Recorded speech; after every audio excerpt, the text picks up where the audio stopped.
deadlocked at 2 apiece. At 13:45, Phil Sykes broke up ice and scored what proved to be the winning goal.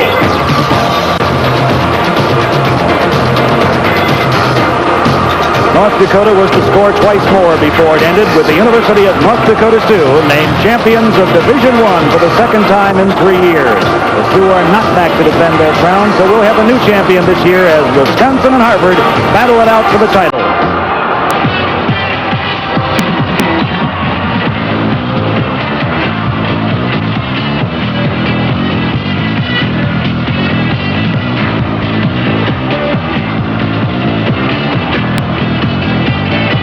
The Division I NCAA Ice Hockey Championships.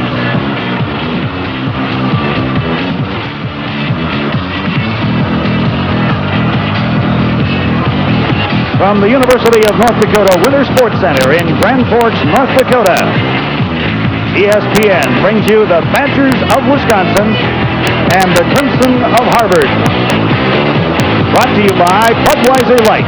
The best never comes easy, and that's why there's nothing else like it.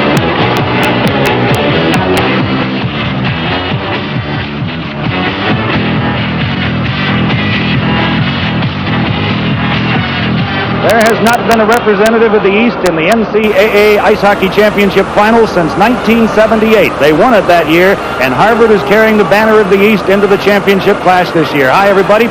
I'm Joe Boyle. I'll be handling the play-by-play of our game between Harvard and Wisconsin. To my immediate left, a gentleman who, in between horse breeding and several other business ventures, has managed to squeeze a little bit of hockey time. Lou Nanne, the general manager of the Minnesota North Stars and a former college All-American himself. Lou, let's talk a little bit, first of all, about the Wisconsin Badgers. Well, Wisconsin, like Harvard, playing the best hockey of the season right now, coming in with some very good strengths. They've got Mark Barron in goal, who's been playing superbly. As a matter of fact, a couple nights ago, he shut out Providence, and he was able to come up with great games here in North Dakota, eliminate North Dakota, and also to get number 1 seed by defeating Minnesota. Up front, they've got a fellow named Pat Flatley. He's probably as fine a corner man as there is in the league, and he's also aided extremely well by Paul Houck, the fellow to look for in a power play for Wisconsin, something that's been very, very successful for them this season. Well, to back up your theories, we had the opportunity to talk with head coach Jeff Sauer about the Wisconsin Badgers and what they would have to do to beat the Crimson of Harvard. Harvard's a very good hockey team, and they have a great deal of quickness up front. So what we're going to have to do is hopefully, first of all, play our game, have them play into our strength, which we feel is our defense and our goaltending, and then take advantage of what we feel their weakness is their goaltending and possibly putting pressure on their defense. But they're a strong team. They're very quick. They skate very well, and we're going to have to play very well to beat them.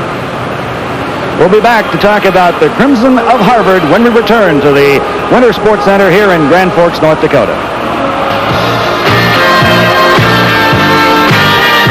Of Wisconsin heard from their coach.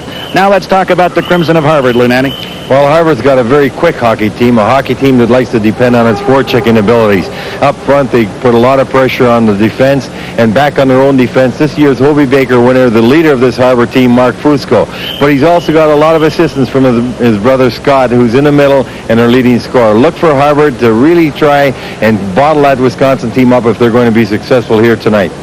All right, now, Bill Cleary's the man that's going to have to make the decision as to how Harvard is going to play this game. We talked to him about how they expect to take on the Badgers. Well, the first time we saw Wisconsin this year was the other night when they played Providence in the semifinal round, and it's quite evident after looking at them, they're an outstanding hockey team. They have a good defense. They handle the puck very well, and our game is forechecking.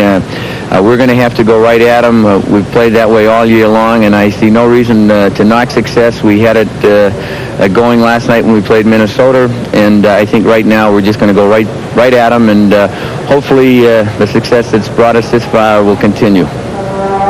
Well, we've heard Lou's analysis of both teams. We've heard from both coaches, and we'll be back with the start of the NCAA 1983 championship when we return after this. Well, we're just about ready to get underway with the 1983 NCAA College Hockey Championship game here from Grand Forks, North Dakota. I'm Joe Boyle, along with Lou Nanne, General Manager of the Minnesota North Stars. We're on hand to bring you all of the action here from Grand Forks. For the first time in 5 years, Lou Nanne, an Eastern team from Harbor in the championship They got a chance in this one. They certainly do. Harvard has had just an outstanding season. They haven't lost in their last 7. They are a very disciplined hockey game, as we said at the opening of the show. They work extremely hard. They're quick. They like to put pressure on the opposition's defense. They try and create errors in your end of the rink continually, and they've been very successful at it. They've got some fine goaltending this season from Grant Blair. Of late, he hasn't really looked sharp stopping the puck, but he has stopped the puck, and that's the key. On the other hand, Wisconsin coming in with another fine hockey club. We saw them defeated last year in the finals by North Dakota, but they're a big, strong, very solid hockey team. Mark Barron in the nets has had a superb season. He probably will sign right after this is over. He's just playing great, or he might even join the U.S. Olympic team. Up front, they've got one of the leaders in college hockey, Pat Flatley, 26. Look for him to be a dominant player tonight. Houston and Fusco on the draw, controlled by Harvard, and Scott Fusco in immediately along the near boards. It's taken away by the Badgers. They clear it out to center ice. The clearing pass for Wisconsin by Flatley. Wisconsin loses the puck, picked up by Harvard, and Turner drives it right back into the Wisconsin end. Barron back of his goal, feeds it along the near boards. Turner there hammered into the boards, and is picked up by the Badgers. They start back to center ice with Houston up the right wing, checked by Code, and Code drops the puck back to Mark Fusco, the winner of the Hobie Baker Award in 1983. Wisconsin controlling the puck at center ice. This is Flatley. Flatley moving in along the right wing. Hammered into the boards. The puck goes to the near corner. Melee in after it for the Badgers. Fusco trying to dig it out from between his skates. Melee kicks it over on the near side to Flatley. Centering pass out front. A shot by Houston. Caroms off the side of the cage. Wisconsin controlling the puck in the Harvard zone right now. Mark Fusco. Right wing pass and clearing it out to center ice for Harvard is Kuklowitz. We have a whistle on the ice, and by the way, well, they go right on, so evidently the whistle was in the crowd, not on the ice. Here's a quick shot and a save by Blair as he kicked it out of there, and the rebound came right out between the legs of a Badger skater. Harvard now back into the Wisconsin zone.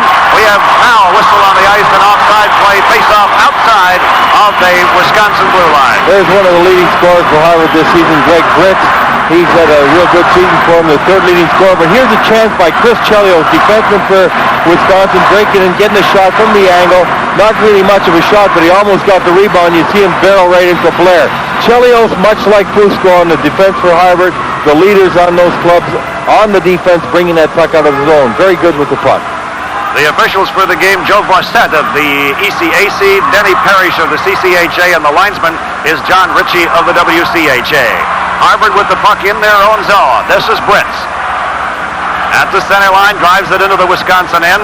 In pursuit for the Crimson is Greg Chalmers. Puck controlled back of the boards by Harvard. A drive from the left point and a save by Barron. And that gloved hand of his, I don't know how he ever picked that up, Louis. It went right through a whole bunch of traffic, and there he was. Joe, that's right. He had a shot coming through the legs of Pat Ethier. His defenseman had somewhat screened him. The shot from the point by Mitch Olson came right through Ethio's legs. But that man right there, Mark Barron, just very quick with his glove, made the save and gets the face-off to his right. Has a goals against average under 3. And in the WCHA, that is almost unheard of. 2.25, I believe it is, and that is really something. That is. And his lifetime goals against is under 3. So it's not been just a good year for Barons, who has lost just 8 times in his collegiate career. He has put together a fine career at the University of Wisconsin. Code clears the puck out to center ice back into the Wisconsin end for Harvard, and hustling back after it for the Badgers is Yanaki Danielson. Centering pass right beside the cage, and down on it goes Barron. We get some pushing and shoving in front of the goal. Well, Dave Connors right there, the little number 7, almost deflected that shot by Barron. He went to the front of the net, and he took the centering pass. Here comes the replay out of the corner. That centering pass is made right over to the side by Falcone, and you see right there, that was Connors. He just got a little piece of the puck and just deflected it towards the net. Face-off will be to the right of Barron's in the circle. Falcone on the draw for Harvard. Like to get it back to Code if he could. Code picks up the puck but out of position, slides it over on the right side to Fusco. The pass deflected into the corner. Harvard controls it. Connors with it. Connors tries to put it out in front. It's picked off by the Badgers of Wisconsin, and Chelios moves it out to center ice up the left wing. Drop pass in front, slides off the stick of the man for whom it was intended, Scott Sabo, and Harvard clears it back to center again. Falcone after it for the Crimson. Loses it. Picked up by Sabo. Swept off his stick by Code, and it's picked up along the near boards by the Badgers. They battle now along the near boards, tie it up there, and we'll have a face-off coming up in the Harvard end. We have 17:21 to go. First period of play, still no score in this one. This man right there, Chris Chelios, 21, grew up. He was born in San Diego, and he grew up there, and he moved to Moose Jaw, Saskatchewan. That's where he played his Tier 2 hockey. He lived for a while in Chicago, didn't he? He's been around. He certainly has, and then he finally went to Madison. He's had just an outstanding 2 seasons with him, one of the finest defensemen in all of college hockey. As we look at Bill Cleary, the coach of the Harvard Crimson Tide. Face off to the right now of Blair in the Harvard end. Controlled by the Badgers, but it's swept away and picked up by Olson. Greg Olson dumps it into the Wisconsin zone, quickly back after it, the Badgers. Still in their zone, however, and now finally Flatley clears it out to center ice. Welch pumps it into the Harvard end, and Greg Olson drops it back at the goal for Mitch Olson. Mitch Olson with the puck now. Feeds it up front, picked up by Wheeler. Wheeler across the center line into the Wisconsin end, and a sweep check takes the puck to the near corner by Walsh. Mitch Olson trying to hold it in at the point. Now the race is on as Houston breaks up the right wing. Houston into the Harvard end trying to center it. Picked up by Flatley, and he fired it right through the crease. Wheeler comes away with it for Harvard. Wheeler with Burke with him. Barron with the stick on it, clears it to the near corner. Olson along the near boards, hammered from behind by Flatley. Flatley suffered a slight hip pointer when he fell on the skate of one of the officials in Thursday night's win by the Badgers, but he's out there and all right. Puck back at the goal. Walsh goes in along with Olson. Burke drives the puck to the near corner, but nothing there but white Badger uniforms. Wisconsin clears out to center ice. Picked up there by Johansson. This is Jim Johansson down the right wing for the Badgers. Sheehy sweeps it around the boards, held in along the far boards, and then kicked back out to center ice. And the race is on now as Kuklowitz in pursuit for Harvard. Ethier gets there first. We have a whistle, a stoppage of play. The score, Wisconsin nothing and Harvard nothing. 15:53 to go. First period of play. Face off to the right of the Harvard goal. Wisconsin has had the better chances thus far. Barron has been tested a couple of times himself and has had one excellent save. They toss John Johansson out of the face-off circle. His place taken by Houck for the Badgers. He'll go against Scott Fusco. Draw controlled by Harvard as Fusco gets it back. Knocked off the stick of Mark Fusco, cleared along the near boards, and Harvard comes away with it, clears it to center ice. This is Scott Fusco. Just bowls over the Badger in front of him. Puck goes into the Wisconsin end. They fail to clear it as Fusco there to hold it along the near boards. Ethier trying to sweep check it out. The Badgers come away with it, flurry pass to center ice. Houck cannot get around Mark Fusco. The Hobie Baker winner clears it out to center ice. Puck knocked down at center by Scott Fusco. This is Wheeler after it. Backhand shot by Scott Fusco, and he fired it wide to the left of the cage, and it comes off the boards. Along the near boards, this is Code, and Ethier battling for the puck. Goes back of the net. Danielson has it trapped up along the boards. We get a whistle, stoppage of play, face-off coming up. That was quite an attempt by Scott Fusco. He took a good pass from Kuklowitz, went in, and he got a high backhand away from the upper corner. Outside of that, it looked like he had Barron beat. Here's the play. Kuklowitz getting the pass, and he breaks just a backhand pass over to Fusco, and he put it up and over, just over Barron's glove, but also over the net. A good attempt by Fusco. The game still 0-0, 15:05 to go in the first period. I tell you, he literally bowled over Danielson when he came flying up the left wing, did Scott Fusco. He and his brother both very well built, solidly built. This is Olson. Brings it over on the far side. Sheehy's drive is deflected up into the crowd. Sheehy on the point for Harvard is Kevin Sheehy. He's the younger brother of Tim Sheehy, a great star at Boston College. He went out to Harvard because his brother eventually made his home out there. He's up from International Falls, Minnesota. A big, strong fella. He's on the Harvard boxing team. We have had no penalties through the first 5 minutes. 15 minutes remaining here in the first period of play as North faces off against Chalmers in the Wisconsin zone. Thus far, both teams able to do what they talked about prior to the start of the game. Wisconsin with the heavy forechecking and back-checking, relying on their defense a great deal. Harvard trying to push the puck and rely on their quickness. Puck now in the Harvard zone. Olson along the near boards, held in out front by Wisconsin. Sabo sweeps in, lost the puck, it lies loose, and finally cleared out to center ice by Harvard. Now Britz headmans into the Wisconsin zone, intended to pass for Bissoni, but it's picked off by the Badgers, cleared out to center ice. Olsen trying to dump it back in, knocked down for the Wisconsin Badgers by Chelios. This is Driver, back of his own goal with it. Along the far boards, and Chalmers hammers Pearson into the boards. Sabo goes down at center ice. Puck dropped into the Harvard and Sheehy trying to clear it out. It comes out to center ice, and it's picked off there by Maley for Wisconsin. Flatley into the Harvard end again, sandwiched along the near boards, and the puck cleared out to center ice again by the Crimson. Quickly moving in for Harvard was Jay North. Puck still in the Wisconsin end along the near boards. Flatley battles for it. It's cleared to the far side by Chelios. And the Badgers again fail to clear it out. Here's North. North, back pass. Dropped it behind him for Falcone, and Falcone's shot just went wide. And the Badgers having problems right now in their own zone. We have a stoppage of play. The score, Wisconsin nothing and Harvard nothing. We're tripping at 6:29 of the period, and the Badgers drive the puck into the Crimson zone. Wisconsin on the power play. First power play opportunity for either team. Chelios at the right point. They drop it off front. Here's Driver, a shot, and he fired it wide to the right. I almost said Driver a drive, and I guess that's something we'll have to try to steer clear of. Here's Chelios. Far side pass. They drop it in front, and it just skims wide of the net. Goes to the near corner. They bring it back out to Chelios. Driver cranks it up, dumps it off on the far side. Quick shot, they score! There may have been a deflection out front by Flatley, I believe. It was deflected by Flatley. That's the play Wisconsin looked for. They like to get Driver at the top of the point. He passes off to Hulk. Hulk shoots the puck at the net. He either could put it on the net or for deflection. That time he had it deflected in by 26, Flatley in front. You'll see Driver getting the pass right here. He'll pass to his left to Hulk. Hulk a shot across. Flatley in front will tip this right there by the goaltender, giving Wisconsin a 1-0 lead. That's the play that Wisconsin uses to such an advantage, and one of the reasons why they've been so successful this season. Power play goal for Wisconsin. They lead it 1-0. Flatley at 7:03 of the first period, and here come the Badgers right back again. Whittle pass out front was saved by Blair as he kicked it out of there. Now Harvard at center ice. Greg Olsen can't find the puck. Burke does, but an offsides call back at the Wisconsin blue line. One of the things you'll notice about the wings on the Wisconsin team, many of them handle the puck extremely well, and they make plays off the wing very well. One of the reasons for that, they have about 4 converted centermen playing the wing. People like Whittle and Maley were fellows that played center all their high school career, now transferred over to the sides.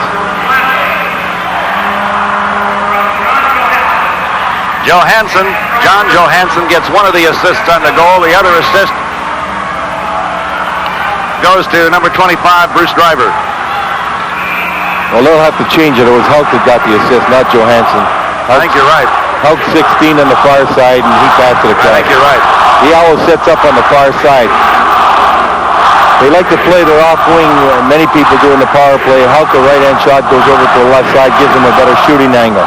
Well, we may get an official correction of that, but right now we do know that Flatley got the power play goal at 7:03 of the first period, and Wisconsin leads it 1-0. The Badgers in the national championship game for the 3rd consecutive year. They won it 2 years ago against the University of Minnesota, lost it last year to the Sioux of North Dakota, and they're right back in it against the Crimson of Harvard this season. Burke has his pass slide into the Wisconsin zone as the man he intended it for. Greg Olsen was bowled over on the play. They bring it along the near boards. Houck with it now for the Badgers. Rink-wide pass. Feeds it over on the far side, right up the pipe. A drive by Johansson. Rebound by Houck. And again, Blair there to make 2 saves. Johansson with the first opportunity. Houck on the follow-up, and Blair stopped them both. 11:43 to go, first period. Wisconsin with that power play goal. That's the only scoring thus far. Scott Fusco tackled from behind, dumps the puck into the Wisconsin zone. He and John Johansson remain all tangled up with each other as the Badgers finally are able to clear the puck out of their own zone as Houck goes after it. Tried to headman it to Jim Johansson along the near boards. They battle for it. The Badgers come away with it. John Johansson has checked off the puck, and Cote picks it up for Harvard. Pass to Falcone, or to Turner rather. Turner with a return pass to Mark Fusco, stolen away by Chelios and cleared back out to center ice. Picked up along the far side by Turner, drops it back into Mark Fusco. Fusco in his own zone with 10:58 remaining here in the first period. Scott Fusco's pass knocked down by Maley. Maley checked off the puck. Houston dumps it into the Harvard zone, and Code clears it right back out to center again. Whistle on the ice, stoppage of play. 1-0, Wisconsin leading it. One thing, Joey, you might notice tonight, there are quite a few brother combinations out there. Yeah. The Olsen brothers for Harvard, the Fusco brothers for Harvard, Johansson brothers on Wisconsin. Leafs are done now. One's hurt and one's out. But they've had quite a few brother combinations on each of those hockey clubs. You know, it isn't too bad when you just got one name as quick as the game of hockey is, but when you got to say them both continually, it takes up a little bit of time.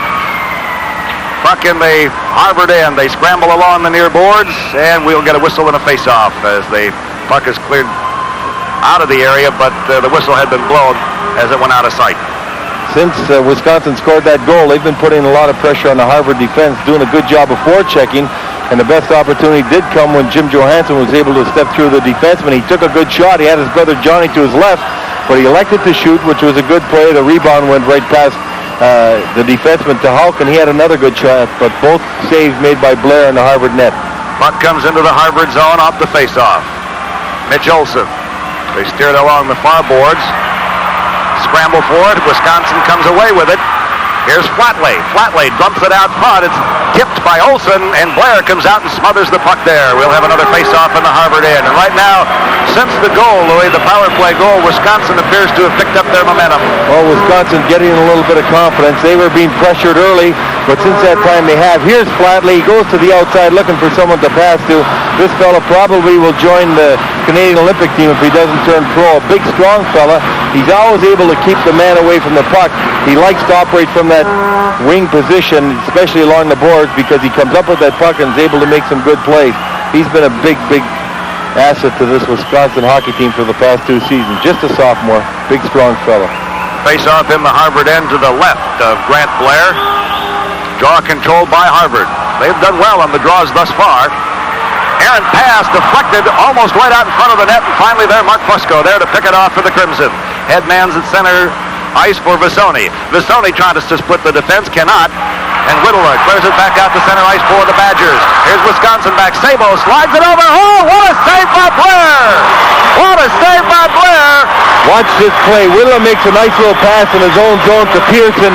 Pearson passes that up ahead, and then goes down for the return pass. Here's the play. Pearson with a good lead pass there, and then he's breaking down as Sabo cuts for the net and slides the pass through the defenseman. Pearson on the return pass, but he couldn't get it up and over Blair. Blair sliding across and making a save to keep the score 1-0 for Wisconsin with 9:54 to go in the first period. There you were talking about Blair appearing a little shaky at times in handling the puck, but he's getting the job done. He's made some buttes in this one. Well, that's what we said for the past couple of weeks. He's looked that way.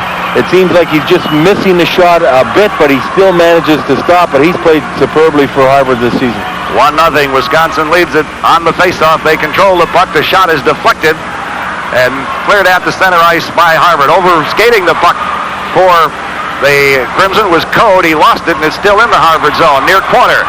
Picked up there. Hauk with it. Hauk checked into the boards. Tries to dump it in front. The pass hit Fusco, and Fusco moves back out to center ice.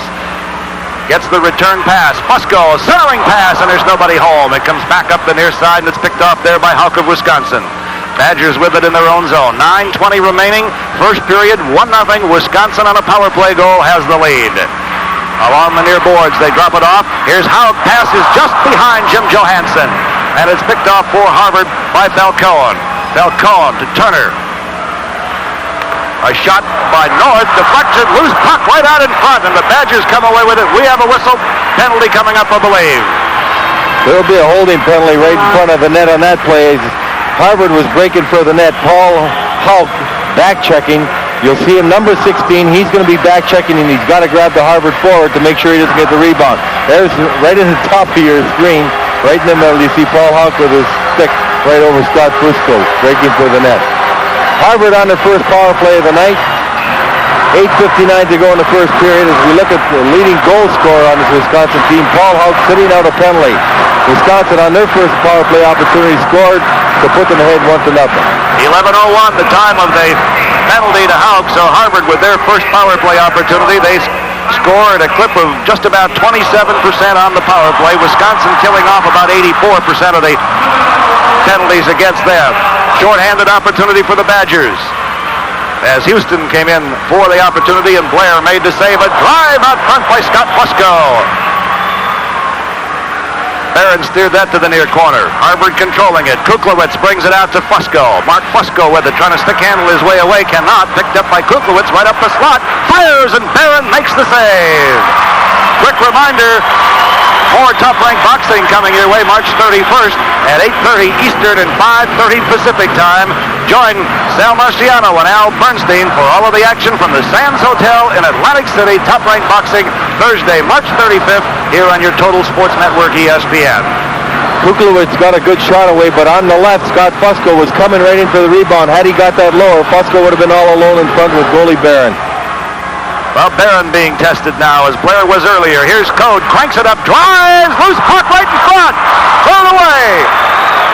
Sabo cleared the puck away from the slot area. It goes back of the goal. Chelios goes down. Kuklowitz after it for Harvard. Chelios takes it away from him and whips it back down the ice. Close call for the Badgers right there.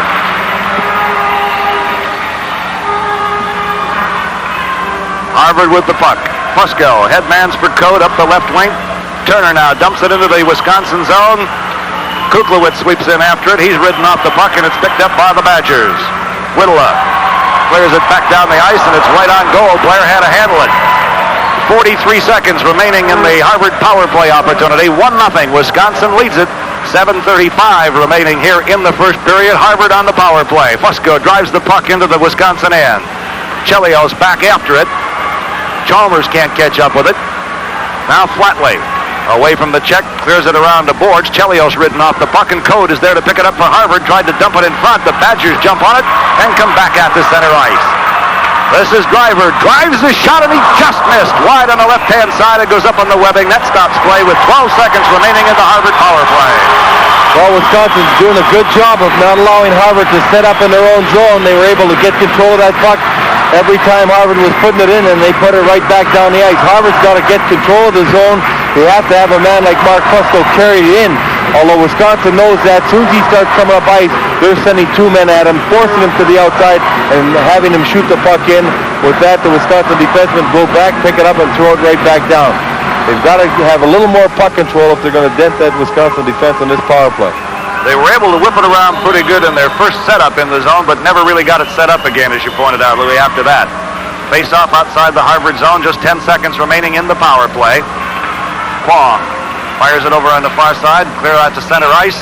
Greg Olson has to go off his stick into the crowd. You know, ESPN does Canadian football all the time, Joe, and number 2 on the Harvard defense, Kwong, is the son of Normie Kwong, the great fullback for the Edmonton Eskimos about 15 years ago, one of the all-time greats in Canadian football. He's in the CFL Hall of Fame.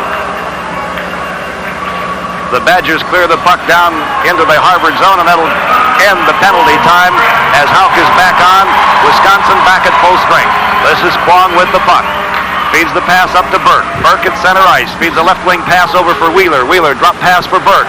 Burke, backhand shot, no trouble for Barron on that one. He hangs on to it, stops play with 6:43 remaining in the first period. Still 1-0 Wisconsin. The Wisconsin Wings coming back quite a bit, giving their defense the opportunity to stand up, not allowing Harvard to get that puck over to the wing coming down at full speed so that they can gain control of the zone and cut in and make a play in the net.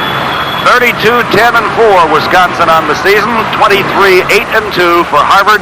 One more win for Harvard. It'll be the most wins ever by a Harvard hockey team and would mean the NCAA championship. That is something that Harvard has never done. As a matter of fact, they have already finished higher than they ever have in any NCAA tournament prior to this. They were third 2 other times. This is the first time they've ever made the finals. Well, their coach is elated. Billy Cleary, who was an outstanding hockey player himself, has done a tremendous job with this hockey team.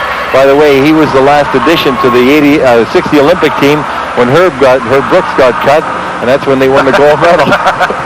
They won the gold of 60. Strangely enough, Herb Brooks, who was the last man cut from that team, came back to coach the next Olympic gold medal team for the United States in 1980. Puck comes into the Harvard end. Jim Johansson in pursuit for Wisconsin. He and Sheehy battle. Johansson comes away with it, brings it back out to Ethier. Ethier, rink-wide pass, a drive by Danielson, and is kicked out of there by Blair. And Greg Olson has it for Harvard. Clears it to center ice. Knocked down by Yanaki Danielson. Gets it off to Hauk. It's deflected back to center ice. Danielson with it again. Knocked away from him. And Harvard controls. Wheeler has it knocked off his stick. Ethier with it now for the Badgers. Clears it back out to center ice. John Johansson cannot catch up with it. Collision along the near boards. And the puck driven back into the Harvard end. Picked up back there by Sheehy. Sheehy clears to center ice. And John Johansson with it. He and Ethier get tangled up, and Sheehy comes away with it for the Crimson. Left wing pass to Wheeler. Cranks up the long shot. He's about 4 feet wide on the left side with it. The Badgers fail to clear it out. It's held in by North of Harvard. Now Wisconsin back to center ice. They try to slide it over on the near side to Whittler. Whittler back at the goal. Tries to center it. It comes right into the crease area, and Blair has to clear it away. Blair having a pretty good battle in the crease area with number 19 for Wisconsin, and that's Ted Pearson. And that number 17 is Marty Whittler from Superior, Wisconsin. Goes to show you how the Wisconsin program is really flourishing. The goaltender Mark Behrens from Madison. This fella, just a freshman from Superior, Wisconsin. An excellent centerman up there. Moves to the wing because Wisconsin has so much depth there. Watch him on the wing. He makes great plays coming out of his own zone. Real good hands. 6,000 on hand here at the Winter Sports Center in Grand Forks, North Dakota, to witness this NCAA championship finale between Harvard and Wisconsin. And Wisconsin with the lead at 1-0. Here's a drive and a save by Barron on the drive by Mark Fusco from the right point. And you'll see how that was Chris Chelios, 21 in front of the net. As Falcone, 14, goes to the net for the rebound. Wisconsin defensemen playing very strong in front of their net, moving people away so that the goaltender Barron can either clear the puck or freeze it. And for the most important part, they're not even allowing anyone to stand there to screen the goaltender, so he's able to handle those shots from the point, because that Fusco can really shoot. If you get a screen in front, it's going to be tough for Barron to handle it. He kept that shot nice and low, too, Lou. Extremely intelligent player. Puck in the Wisconsin zone. The East faring very well thus far in the 1983 NCAA Hockey Championships here in Grand Forks. For the first time in some 5 years, they have an Eastern team in the championship game. And Providence captured the consolation championship earlier today with a victory over the University of Minnesota by a 4-3 margin. Strangely enough, the last time we had an East-West final was in 1971. And the East came away with the championship in that year. And oddly enough, that was the last time we had an East-West confrontation in the consolation game. So maybe history has a way of repeating itself. We'll find out in about another 45 minutes. Puck bouncing back into the Harvard zone. Blair out of the net to clear it to the far side. Mitch Olson over after it. Olson checked from behind, but clears it out to center ice. The Badgers pick it right back up. Cleared to center again. Britz has it for Harvard. Slides it over to Falcone. Falcone has it knocked off his stick. The Badgers quickly after it. They get it up at center ice to Flatley. Flatley muscled into the far boards. Badgers still control the puck. And here's Houston moving in. Houston drives the shot, and Blair comes out to cut down the angle and makes the save. Puck goes to the far corner. They battle for it there. Falcone has it in his skates. It's poked loose. Britz trying to cover it up. They do. There's the faceoff coming up with a score Wisconsin 1 and Harvard 0. Let's pause for a moment.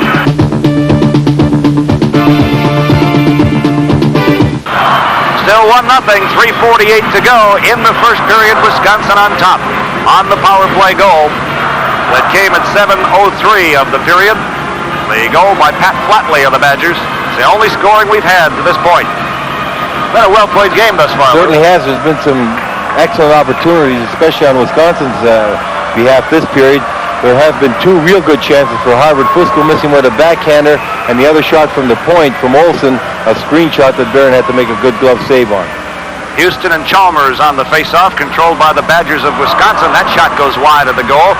Karam's along the near boards. They fail to clear it out as the Badgers there to hold it in. Melee trots it up along the near boards. We'll have another face-off coming up, still in the Harvard end. Wisconsin's playing very, very disciplined. They're holding their positions extremely well, and they're always backing one another up. You've seen their defensemen stand in and pinch. Ethier, Chelios, they go real deep into the corners of Harvard, but when they do that, their wingman's always back, so they're not getting in an outnumbered situation. Saw Mitch Olson just moments ago on your screen. Face off in the Harvard end. Chalmers and Houston again. The Badgers control. Here's Danielson with a shot. Blair gloves that, hangs on to it. You have to, I think, congratulate both of these coaches Bill Cleary, first time ever Harvard has made it to the championship game. Jeff Sauer, who stepped into a really difficult situation. Anytime you replace a legend, and that's what Bob Johnson had become at Wisconsin, and then take that team to the national championships again, you've done your job. They certainly have, and there's Bill Cleary. You look at him, very intent on a bench. As we said earlier, an excellent hockey player, but he really comes up with skating hockey teams. He has his teams properly conditioned. They work hard, and they always put a lot of pressure on you. That's why they've been such an exciting hockey club in Harvard. Here's Sheehy for the Crimson. Lead pass for Chalmers. Back-checking was Houston, and he took the puck away. Flatley's pass too far for Houston. He and Sheehy in pursuit now. Sheehy fails to clear it out. Melee catches up with it. Melee along the far boards, avoids the check from Fritz. Now Sheehy traps him in along the boards, and we get the whistle. We'll have another face-off. That big number 20, Dave Melee, was a centerman at Edina High School last year. He was a second-round draft pick by Montreal. He got in, as we said earlier. There were no center positions open. They moved him to the left wing, and he's had a fine season. He moved on that line with Flatley. When you get two big boys like that handling the boards, you have a centerman like Paul Houston. That's why Houston's had such a good scoring year. Houston with 22 goals, 44 points. Melee's high school hockey coach was here, Willard Eichler, to watch some of his players perform. And anytime you see a high school coach from a state show up, you might figure, well, he's there to see the players from his state, but Willard Eichler has players on just about every team in the country, it seems. He certainly has developed a lot of hockey players. He has done that. Some good ones. Fine goaltender himself at Michigan. Yes. Face-off again in the Harvard zone with 3:06 remaining here in the first period. Still 1-0 Wisconsin on the power play goal by Flatley. Loose puck still in the Harvard zone. The shot by Hauk hit one of the defensemen in the back. Fusco with it. Now Scott Fusco clears out to center ice. Up the right wing, he's checked off the play. And Chelios over to pick up the puck for the Badgers. Avoids the check by Kuklowitz. And Wisconsin still in possession is Ethier. Or excuse me, not Ethier. The puck cleared into the Harvard end. And this will bring an icing call. No? Yes, now we get the icing call. They'll bring it back down into the Harvard end for the face-off. There's a lot of hockey tradition from North Dakota on the ice right now. The Johansson boys, Jim and John, both from Rochester, Minnesota. Their dad played here at the University of North Dakota, so he's up here renewing acquaintances. As a matter of fact, he even coached high school hockey up northern Minnesota before he moved down to Rochester. Another Rochester, Minnesota product missing this game. He broke his leg a short time ago. Todd Lacey, also from the Rochester, Minnesota area. They would like to have Todd back in their lineup, but he's just unavailable. Still had the cast on. He was here yesterday. Todd and his brother both played at Wisconsin. Right, Scott. Puck cleared out to center ice. They battle for it. Wheeler after it. We have a whistle. A stoppage of play with 2:22 remaining in the first period. Still 1-0 Wisconsin on the power play goal. We'll be getting the holding penalty here. Had he not been holding in that point, you see right here, Harvard was right in the position to break away, but just a little holding penalty right there nullified it. So now Harvard will go in the power play again. 17:38, the time of the penalty. That's right. It looks like Whittler in the penalty box, but the penalty should have been called on the other fella, but on Chelios. Harvard now will be in the power play, and it's a good thing for Wisconsin because Chelios does kill the penalty, so he's able to stay out there. Whittler said, I'll serve this one for you. He doesn't kill penalties anyway. Second power play opportunity of the game for Harvard. They came close but failed to cash in on their first opportunity. Wisconsin has had just one power play chance, and they made it pay off. Pass deflected. It goes wide, and Fusco gets it back to Code. Code in his own zone. Fusco all tied up on the far side with Pearson of Wisconsin. Turner drives the puck back into the Wisconsin end. Barron handles that easily. Here's Turner. Turner out front. Barron dives out of the goal. Loose puck still in the crease. Barron did not know where it was. It's cleared away by Sabo. Fusco trying to hold it in. He and Sabo battling for it. Fusco with it. Turner, and now we've got another penalty coming up. We're going to get a high-sticking penalty on Kuklowitz in front of the net. Kuklowitz just finished high-sticking defenseman Bruce Driver, but here's a great chance for Harvard. They should have scored right there. Fusco missing. Barron standing up, doesn't know where the puck is. Here's Fusco coming back in. That's Kuklowitz in front of the net. and he's been tied up by Driver. He turned around after got a stick up, and he got called. And so now the teams will be four aside. There's a minute 41 to go in the period. Wisconsin leading 1-0. 1:41 to go in the period, and 1:19 remaining in the penalty to Whittla. So Wisconsin will have a short power play in the waning seconds of this period, and it will carry over into the second period if they fail to capitalize on it. Kuklewitz's father, Aggie from Winnipeg, he played hockey in Winnipeg, then down in St. Paul. Then he worked for Air Canada as an interpreter in Russia. And so he spent about 5 years over there. Driver back of his own goal, 4-on-4 situation. Wisconsin and Harvard both with a man in the penalty box. Whittla will be back out in about 1 minute and 3 seconds. And Wisconsin will have a short power play for what remains of the first period. We have 1:20 remaining in the first period. Wisconsin leads it 1-0 on the power play goal by Flatley. This is he with the puck. Drives his shot. Blair makes the save and pounces on the rebound. Well, Wisconsin had a good opportunity there. They had a 3-on-2 going down with Houston and Driver and Flatley, and they just elected to, as we look at Kuklowitz in the penalty box, just elected to lay back and to have Flatley shoot from the blue line. They should have really made a play there. Harvard was caught with 2 men up deep. You only had 1:12 to go in the period. You had a good scoring opportunity. Flatley with a good shot, but from 50 feet out, no trouble for Blair to handle. He just took the face-off. Jeff Sauer and Bill Cleary, the respective coaches on your screen just moments ago. Face-off in the Harvard zone. 1:12 remaining in the period. 50 seconds remaining in Whittla's penalty time. Chalmers and Johansson on the draw to the right of Blair.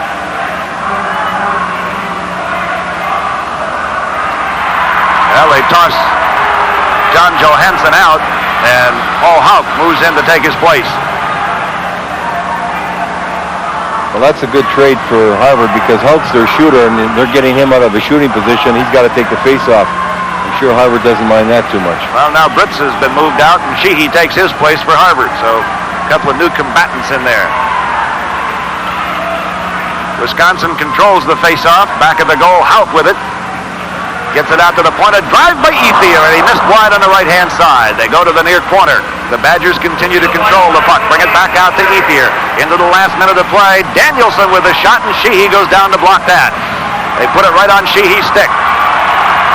28 seconds remaining in the penalty time to Whittla. We're still 4-on-4. Then Wisconsin will have a one-man advantage for what remains of the first period. Puck in the center ice area as they barrel along the near boards. Sheehy with it for Harvard. Takes the screen, trying to move into the Wisconsin zone. Knocked down by Janaki Danielson. Sheehy continues to battle with Danielson. It goes to the far corner. And Ethier clears around the boards, gets it off to Houck. It took a funny bounce off the boards, but Danielson there to cover up for the Badgers. Johansson with it as Wisconsin is back at full strength. John Johansson drops it out front. They drive it into the Harvard end. The battle in the far corner, and it skips back out to center ice. Picked up there by Houck. Or, excuse me, this is Flatley. Flatley with the shot, and Blair had to do the splits to get the pad over on that one as time runs out to end the first period of play. 19 seconds remaining in the penalty time to Kuklowitz, so Wisconsin will still have the power play going for a short time when they come back for the second period. Very quickly, the only scoring of the period by Flatley. Pat Flatley got the only goal in the first period, a power play goal at 7:03. John Johansson and Driver got the assist. The score at the end of the first period of play is the University of Wisconsin Badgers 1 and the Crimson of Harvard 0.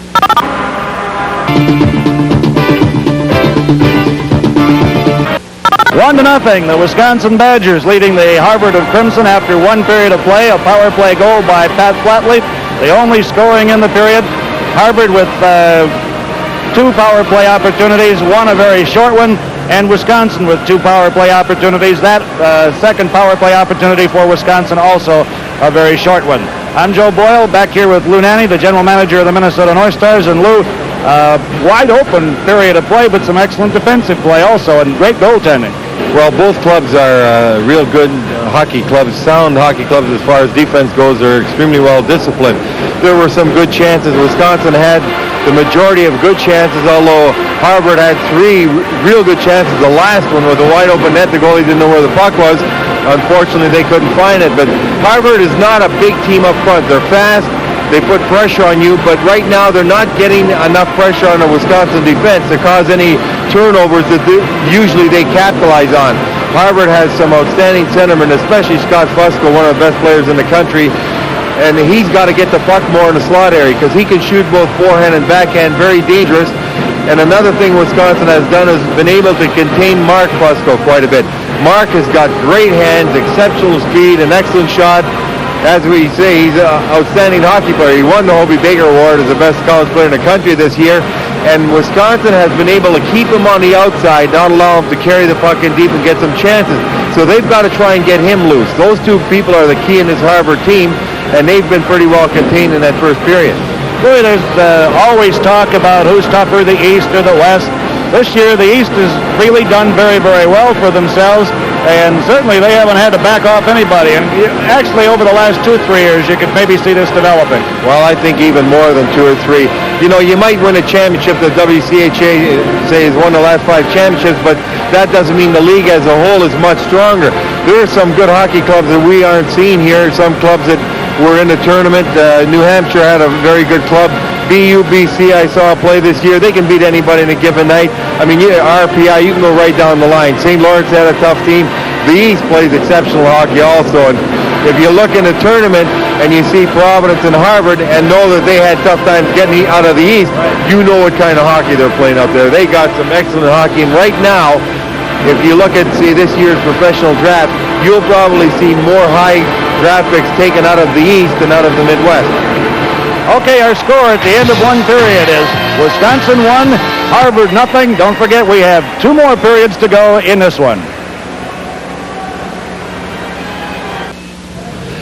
3 years ago, the Hobie Baker Award came into existence. The Decathlon Club of Minneapolis, Minnesota instituted the award, and I have with me now Ron Marion of the Decathlon Club. And Ron, 1983 is here, and we've got a new Hobie Baker winner. Well, we were really pleased yesterday at the Decathlon Athletic Club to announce that the 1983 winner is Mark Fusco from Harvard University.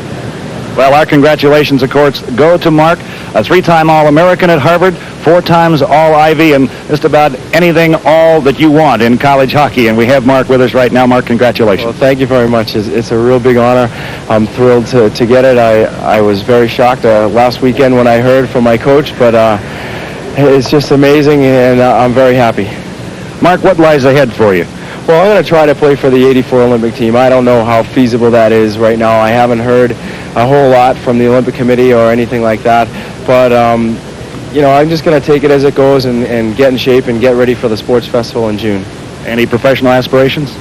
Well, I suppose, you know, it's a goal of everybody to play professional hockey, but it's not the only thing I have cooking. I think I've got a good education, and if it doesn't work out and if I don't make the Olympic team, well, I'll have to reassess my goals and my values on life and maybe get a job. Mark, congratulations. It's a well-deserved honor. Well, thank you very much. Mark Fusco, winner of the 1983 Hobie Baker Award.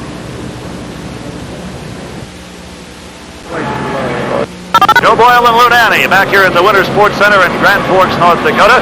Period number 2 of the 1983 NCAA College Hockey Championships, Division I. Wisconsin with a 1-0 lead after 1 period of play. The Badgers with 19 seconds remaining on their power play in the penalty box. Shane Kuklowitz for the Crimson of Harvard. Wisconsin, Barron with 9 saves in the first period, and Blair with 13 saves for Harvard in that first period of play. A 1-0 game as we start the second period. Lou Nanny, very even thus far. Certainly is. Both teams, as we said, having good opportunities, but really not having the opportunity to capitalize on the second shot. The defense doing a good job of making sure the rebounds are cleared or the people around the net are tied up. The opening faceoff controlled by Wisconsin. Remember now the Badgers with a short period of time, 14 seconds now remaining in their power play, 5-on-4 situation. Badgers carry into the Harvard zone.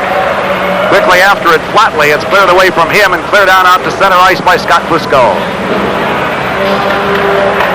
This is Driver back into the Harvard zone, and an offside call back at the blue line. Lou, the shot charts that they keep, I think really point out what you were talking about. Most of Wisconsin's shots, and particularly on the part of Houck, from very close in, whereas Harvard shots have come from out near the points primarily. That's right. Wisconsin has attempted 26 of them, and about 11 shots from 30 to 35 feet out. On the other hand, Harvard has attempted 21, and they've only had 3 shots from anywhere closer than 30 feet. And that chart also, I think, points out what you were... Well, get to that in just a second as the Badgers break in. On the backhand shot, Johansson pops it over the top of the goal. That was John Johansson. His brother Jim failed to pick up the puck, and Harvard able to clear it out of their own zone. Scott Fusco at center ice cranks it back into the Wisconsin end. The Badgers go in after it, trying to clear it out. Loose puck right out in front, picked up by Jim Johansson. Johansson for Wisconsin. Backhand pass picked off by Code, and he clears it back out to center ice. Started to say the shot chart also, I think, points out what you were talking about, how clear the Badgers keep the front of that net area, and that's why Harvard has not gotten those close-in shots. Here's a loose puck right out front, backhand shot, and Code actually standing in, taking the place of the goaltender, who had come way out of the goal, got caught, but eventually able to smother the puck. Marty Whitlock gets a pass here from John Johansson out of the corner. That's John Johansson just reaching for the puck. He gives it to 17 here. Whitlock, he gets the initial shot and a backhand shot, but off the side of the net, I believe. Yep. He didn't quite get control of the backhand shot. He had a forward in the net. He might have been able to beat him, but the first save was made by Blair. A good play by Johansson out of the corner of Whitlock. Face off to Blair's right. Partially fanning on as he tried to get off the shot was Pearson, and Harvard clears it out to center ice. Collision between 2 number 4s. Out in the center ice area, Visoni for Harvard and Ethier for Wisconsin. Harvard with the quick shot out front was Chalmers that time, and Barron there to make the save. That's about as close in as Harvard has gotten. But Barron stood his ground, hugged the post, and made the save. Here's Pearson, drop pass out front for Whittle, kicked out of there by Blair. Sabo after it. He's hammered along the boards. They go in and tie it up there. Whistle. We'll have a face-off coming up with 18:15 remaining in the second period. Wisconsin still up on that power play goal, 1-0. Well, Harvard had a real good chance for Chalmers, but Barron really made a good save. He held his ground. He gave him nothing to shoot at, and he made sure that there was no rebound coming right in front of that net.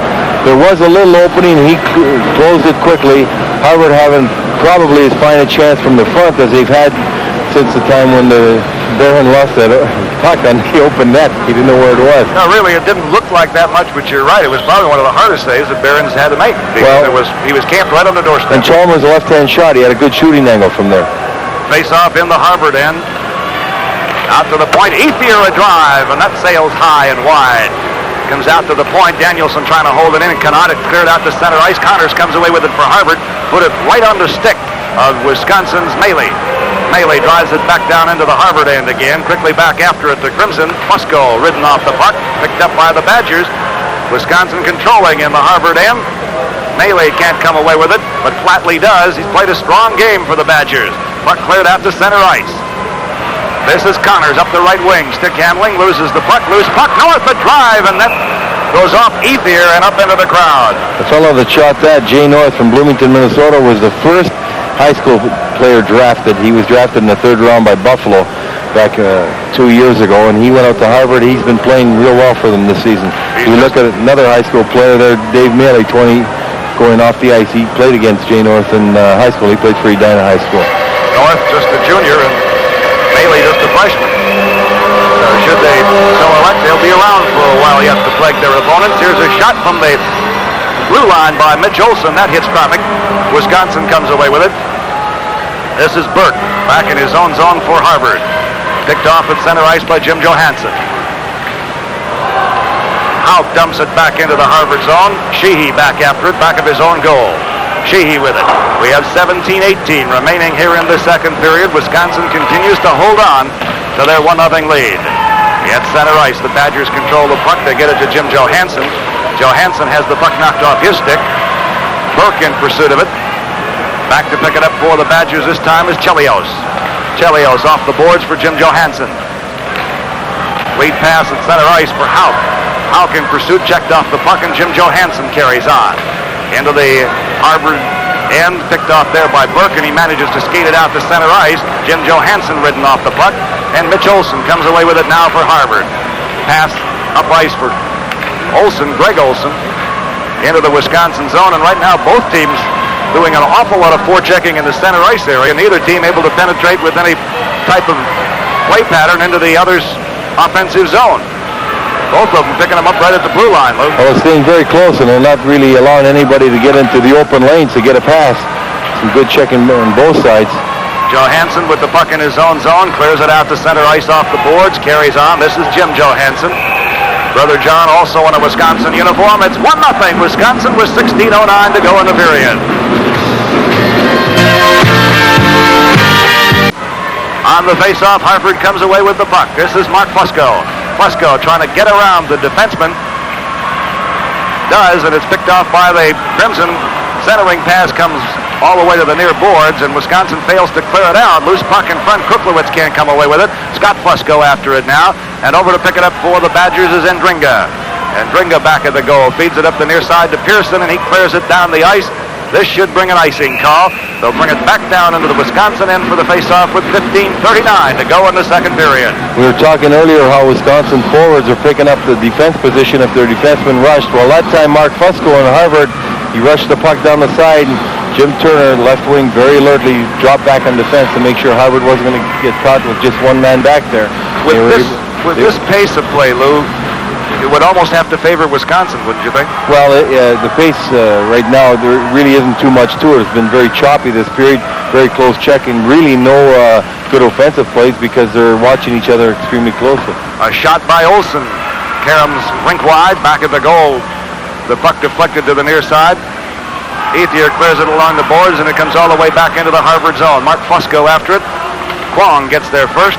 Blair actually cleared it into the near corner for Fusco. Fusco's pass intended for Scott Fusco, and he wheels in his own zone, sends a rink-wide pass over to Kwong. Can't find the puck. Held in by the Badgers. Wisconsin moving in. A backhand shot by Whittler. Rebound is deflected and cleared wide. Whittler with the backhander, and then on the follow-up, it was Pearson. Broke his stick on it. Fusco's pass clears out to center ice. Danielson held it back in again. Ethier with the pass for Whittler. Maley cannot get around Fusco. Mark Fusco, the Hobie Baker winner. Scott Fusco to Kuklewicz up the right wing. Kuklewicz backhander, a little bit too much behind the man for whom he intended it. A shot is deflected as it hits the defenseman. And Mark Fusco has lost his stick now, just manages to pick the puck up and throw it. That brings a stoppage of play. Gives us a chance to remind you that ESPN Sports Center continues to be the most comprehensive sports news program on television. Up-to-the-minute scores, highlights, interviews, player profiles, features, and much, much more. We've got it all as our sports specialist. Rush to cover all areas of the sports world. So 7 times daily, you join us for Sports Center, the most comprehensive sports news program on television, only on ESPN. Well, Mark Fusco got away with one there. You're not allowed to pick up the puck and throw it ahead. He had the right idea. He had no stick, so you just want to push the puck to one of your teammates because then it's playing the puck with the hand and whistle to blow the face off. But if you pick it up and throw it, you should get called for delay of game. He did not. Closing your hand on the puck, usually there'll just be a whistle, but when you pick it up and throw it like that, that's getting away with it. Well, if you get away with it, it's a good play, right? That's right. Here's Sheehy with the shot, and Barron got that one caught in his pads, and well, Barron doesn't like to take faceoffs in his own zone needlessly because he could pay, but that time he couldn't find the puck. It was a high shot by Sheehy from the outside, and while he was trying to find it, he had Greg Britt bearing right down on him, and he just made sure he took a whistle at that point, not to play it with the fellow right on his doorstep. Face-off in the Wisconsin end to Barron's left. Battle for the puck. Picked up by Harvard. They get it out to the point. Sheehy's drive goes about 5 feet wide on the left. And Flatley clears out the center ice. Sheehy there to pick it off for Harvard. Fires it right back in again. It's deflected by Barron to the far corner. Flatley picks it up for Wisconsin and is clearing pass at center ice a little bit too far. It was intended for Maley. Now picked up by Houston. Knocked away from him by Mitch Olson. They battle along the near boards for it. Houston loses it, and it's cleared out to center ice by Britz for Harvard. Back after it for the Badgers of Wisconsin. Chelios has it knocked away. Centering pass, right out front, scramble for the puck, and it's cleared away by the Badgers. Right there for Harvard was Visoni, but he couldn't get his stick on the puck. Picked off out front now for the Crimson by Chalmers, and he clears it out to center ice. Brits with the lead pass. Gets it up to Visoni. That's taken away by Wisconsin, and the Badgers clear back out to center ice. We have 13-12 remaining here in the second period. Wisconsin continuing to hold on to their lead. Here's Jim Johansson in for the Badgers. Speeds it over rink wide, and up comes the netminder for the Crimson of Harvard, Grant Blair, to break that play up. Big opportunity for Wisconsin there. We have a stoppage of play with the score Wisconsin 1 and Harvard nothing.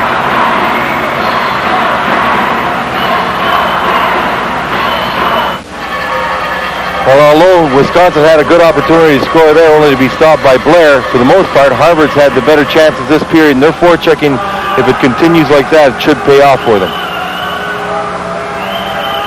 Falcone on the draw against John Johansson to the left of the netminder Blair, controlled by the Badgers. Wisconsin with it back of the Harvard net. Kuklewicz scrambles for the puck, tries to clear it up the near wing, gets it out to center ice. Wisconsin has to wait for everybody to get back onside. John Johansson drops it for Jim Johansson. Fanned as he tried to get it to the man breaking in from the far side, Hauk, and Harvard comes away with it. Here's Connors up the left wing, 3-on-2 break. Out front, Falcone fired it behind Fusco. Mark Fusco was there all alone, camped on the doorstep when the pass was behind him. Here's John Johansson firing the shot, and he missed wide on the left side. Connors fails to clear it out. Jim Johansson holds it in for Wisconsin. Blair way out of the net. Fires it around the boards. It's cupped up along the dasher by Connors, and he clears it out to center ice. Falcone now for the Crimson. His rink-wide pass a little bit too far for Fusco. He's tied up, and the Badgers come away with it. Danielson's pass deflected out front, picked up by Greg Olson. Olson to Falcone, back to Olson. Loose puck out front. Falcone a drive, and down to block that was Indringa for the Badgers of Wisconsin. They caught Harvard on a line change, but over to break it up that time. Oh, Burke took a solid shot out at center ice. And the puck comes into the Harvard zone, or the Wisconsin zone rather, back at the goal. The Badgers controlling the puck. Burke really nailed out at center ice right after he delivered the puck. Puck still loose in the center ice area. They battle along the near boards for it. Olson comes sailing in, but the puck tipped away. Whittler with it now for the Badgers of Wisconsin. 11:20 remaining in the second period. Out to the point, a drive by Mitch Olson hits traffic and goes wide. Picked off by Pearson. Pearson clears it out to center ice, gets it to Sabo for the Badgers of Wisconsin. Sabo across the blue line. It poke checked away and cleared out to center ice, and the hitting is really picked up here in the last minute or two. Now here's Sabo back in for Wisconsin. Tried to dump it in front. It's blocked by Mitch Olson. Olson comes away with it for Harvard. A drive by Flatley, and Blair kicks that one out of there. They go to the far corner. Another centering pass, loose puck out in front, and Harvard comes away with it. The Crimson start back to the attack with Burke. Checked at the blue line and turned back. Left wing pass for Flatley. Flatley gets around Sheehy. Flatley in the near corner, and Sheehy there to pick up the puck for the Crimson of Harvard, who trail in this game 1-0. And we've had our clock go bad. It says there's just 20 seconds left in the period, but I know there's more than that. Puck goes into the Harvard zone, and Blair comes way out of the goal and golfs it along the boards. It rolls up over the top of the glass and into the crowd. You're looking at Pat Flatley right now, 26, and he's hurting. He had that hip pointer. He went down in the first period hard one time, and this time when he went down on the boards, he had a real difficult time getting up. He's being bothered by the hip pointer. We don't know how much it's going to slow him down, but he's having a difficult time coming back. One thing to look for off the faceoffs here, Joe, goaltender Blair in the Harvard net. Whenever the puck is coming back to the Wisconsin point, if they win it cleanly and the shot goes on the net, he's dropping before the shot is even taken. And anything going up high, he's got to reach for it. And if it's over on the other side, it's going to beat him. That's the one place where he seems to be going down much too quickly. He's been able to get by with it. In fact, he had to save one with his glove, just knocked it away. But you get him down that quickly, A, if you get a shot on the net, you can get a rebound. If it doesn't go in, and B, he's going to have a difficult time reaching for some. I think the discussion you're seeing is they're talking about the amount of time left, and we think there's about 10 minutes left in the second period. So while they get it straightened out, we'll take the opportunity to pause with the score, Wisconsin 1 and Harvard 0.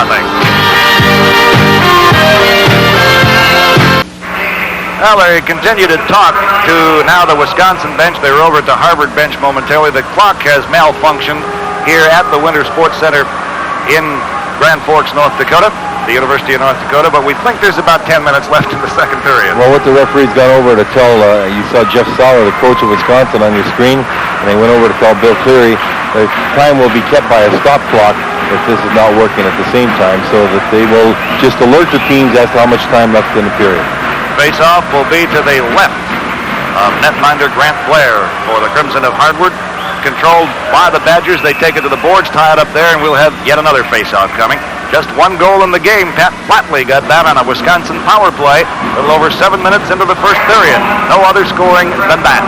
Well, the period started out quite slowly. As a matter of fact, very close checking, but the last 6 or 7 minutes has seen it open up considerably, and there's been some fine chances by both teams, with Harvard probably doing the best job of forechecking of either club in this period. Scott Fusco fails to clear the puck out, shot from the point, and Blair comes out and falls on top of the puck.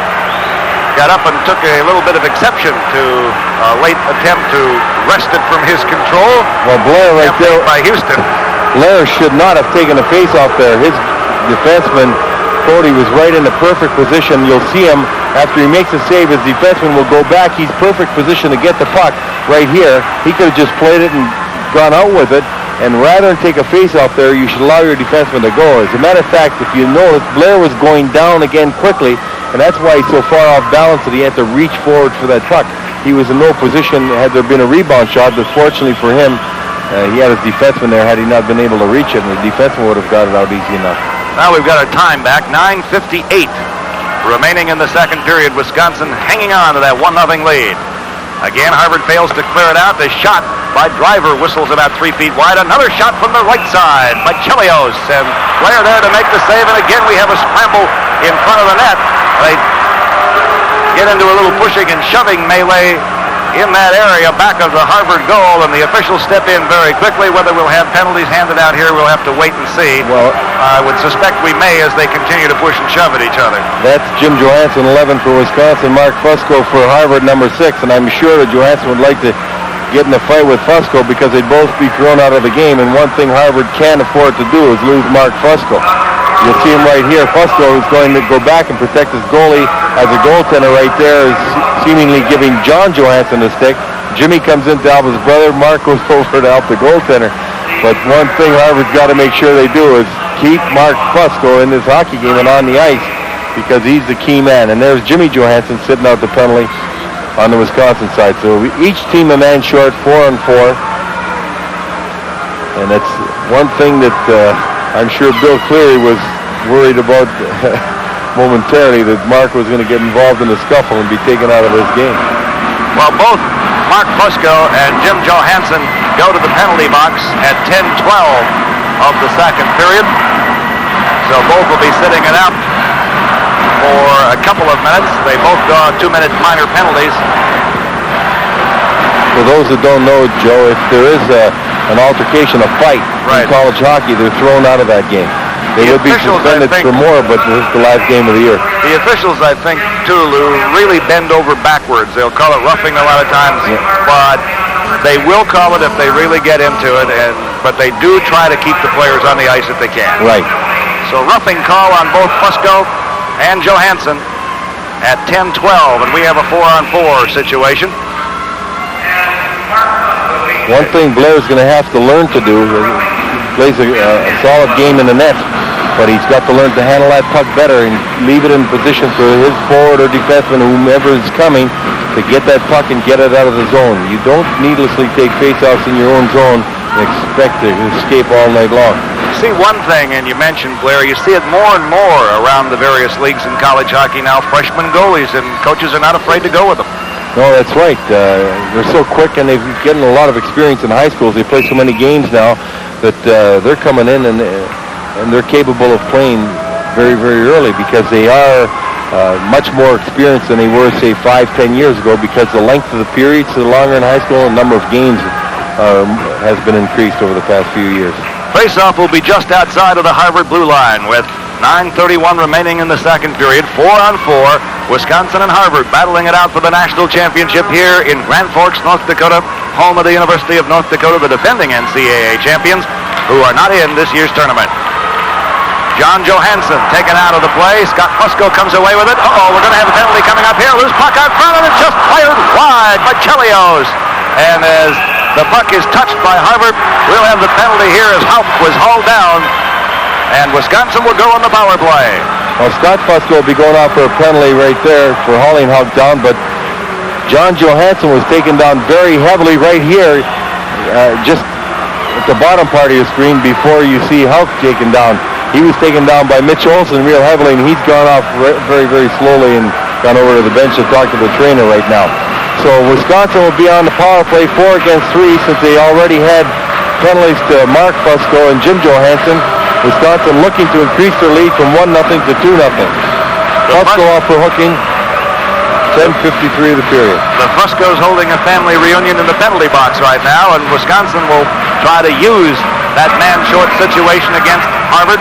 The only goal of this game has come on a Wisconsin power play in the first period. Face-off will be just inside the Harvard blue line.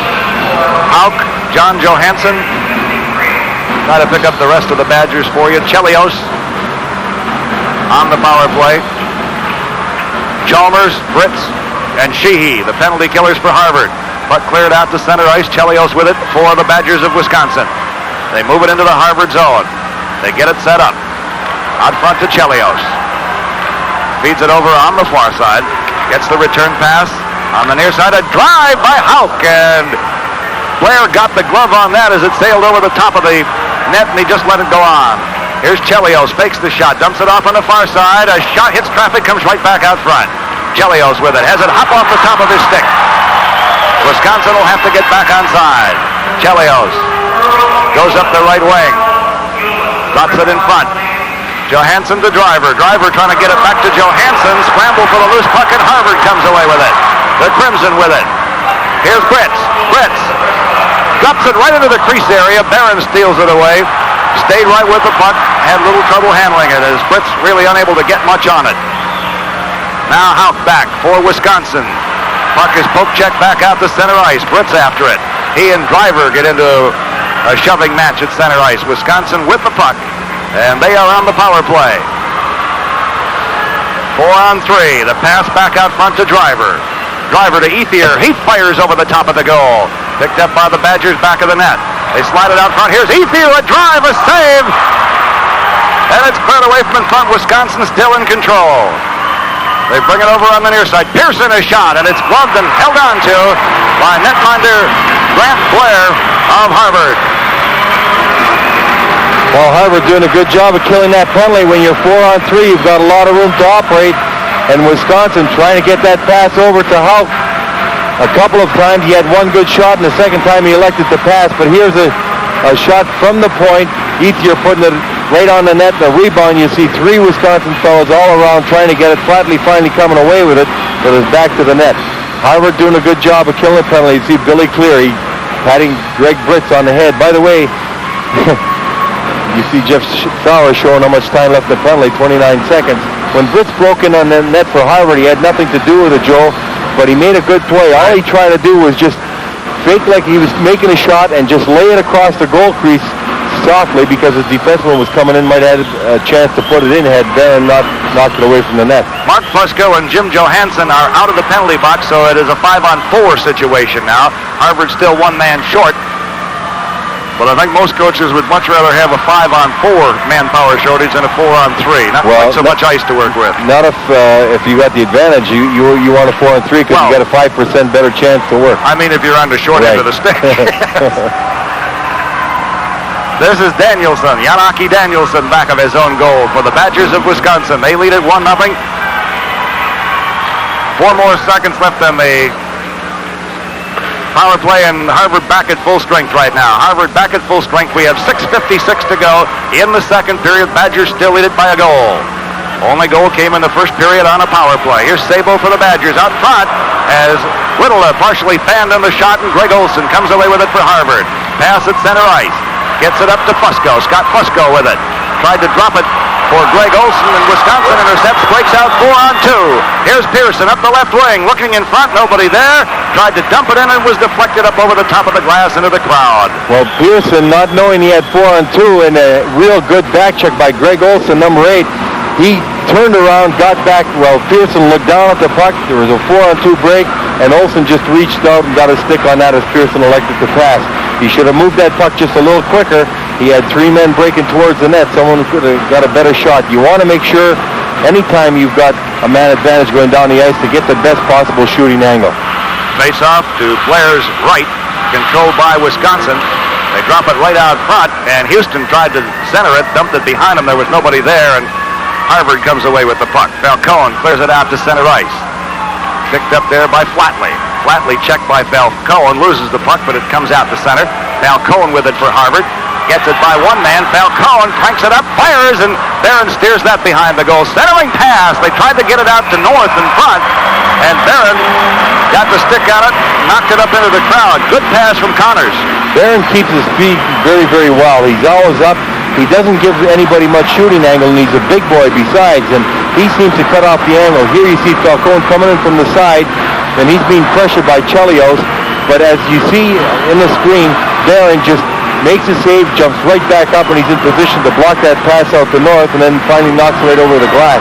A very, very good technical goaltender, Mark Barron from Wisconsin. A lot of hard work by Falcone in particular on that play for Harvard, and a pretty good follow-up off Falcone's shot by Connors as he put it right back out in front again, trying to get it back to North. Face-off will be to Barron's left. Falcone and Johansson on the draw, controlled by Wisconsin. Along the near boards, they fail to clear it out. Sheehy drives the shot, and Barron decides to cover up on that. And there, Lou, you say he does not like to get face-offs in his own zone, but right there, he did not have his players where he wanted them and decided to stop play. Well, Chelios was slow reacting. Chelios saw he made the save. He should have just broke around the net. Maybe he's tired, maybe just was playing it cautious, but Chelios should have been a little quicker getting to that puck, and Barron would have left it for him. Puck still in the Wisconsin zone. Now the Badgers, Jim Johansson up the left wing. Johansson with a rolling puck. Loses it, and Mitch Olson sweeps in to pick it up for Harvard. Olson in his own zone. Back of the goal now to get it set up. Feed Sheehy. Neil Sheehy with it. Off the boards. He intended it for North, but he had turned and gone up ice, didn't see the puck. Connors in his own zone. Off the boards for Sheehy. Johansson after him. John Johansson in there. They tried to dump it out front to Hout, but it was picked off and cleared down into the Wisconsin end. They wave off an icing call as it's picked up by Chelios for the Badgers. This one will bring an icing call with 5:14 remaining in the second period. It's still 1-0 Wisconsin.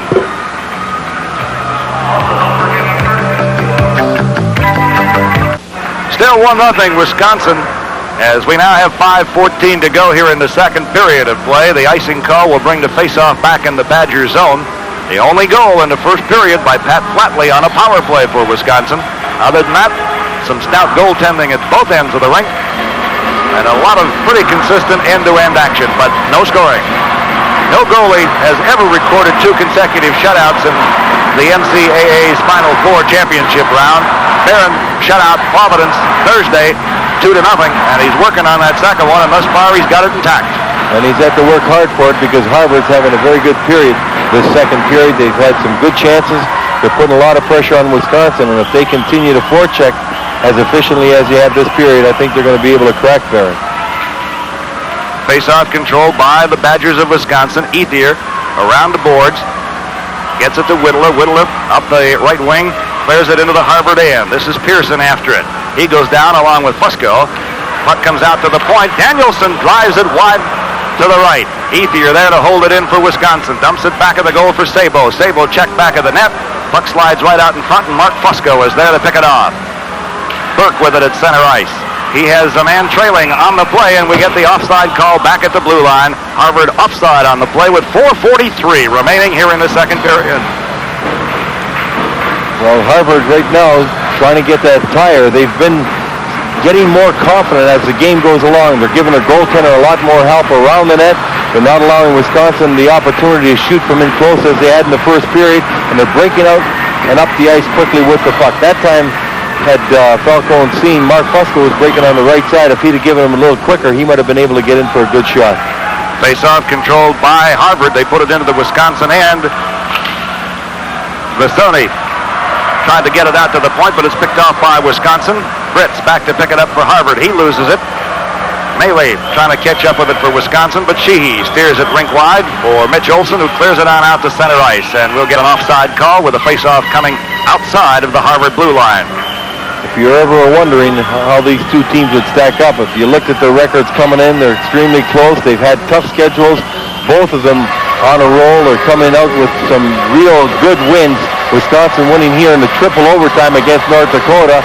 And Harvard playing a tough Michigan State team from the CCHA, winning by 1 goal. They won 6-5 the first night, tied the next day. And in the last minute of play, Michigan State had hit the pipe. So they both had to play some very solid hockey teams, yet they kept their poise and composure and have made it to the finals of the NCAA.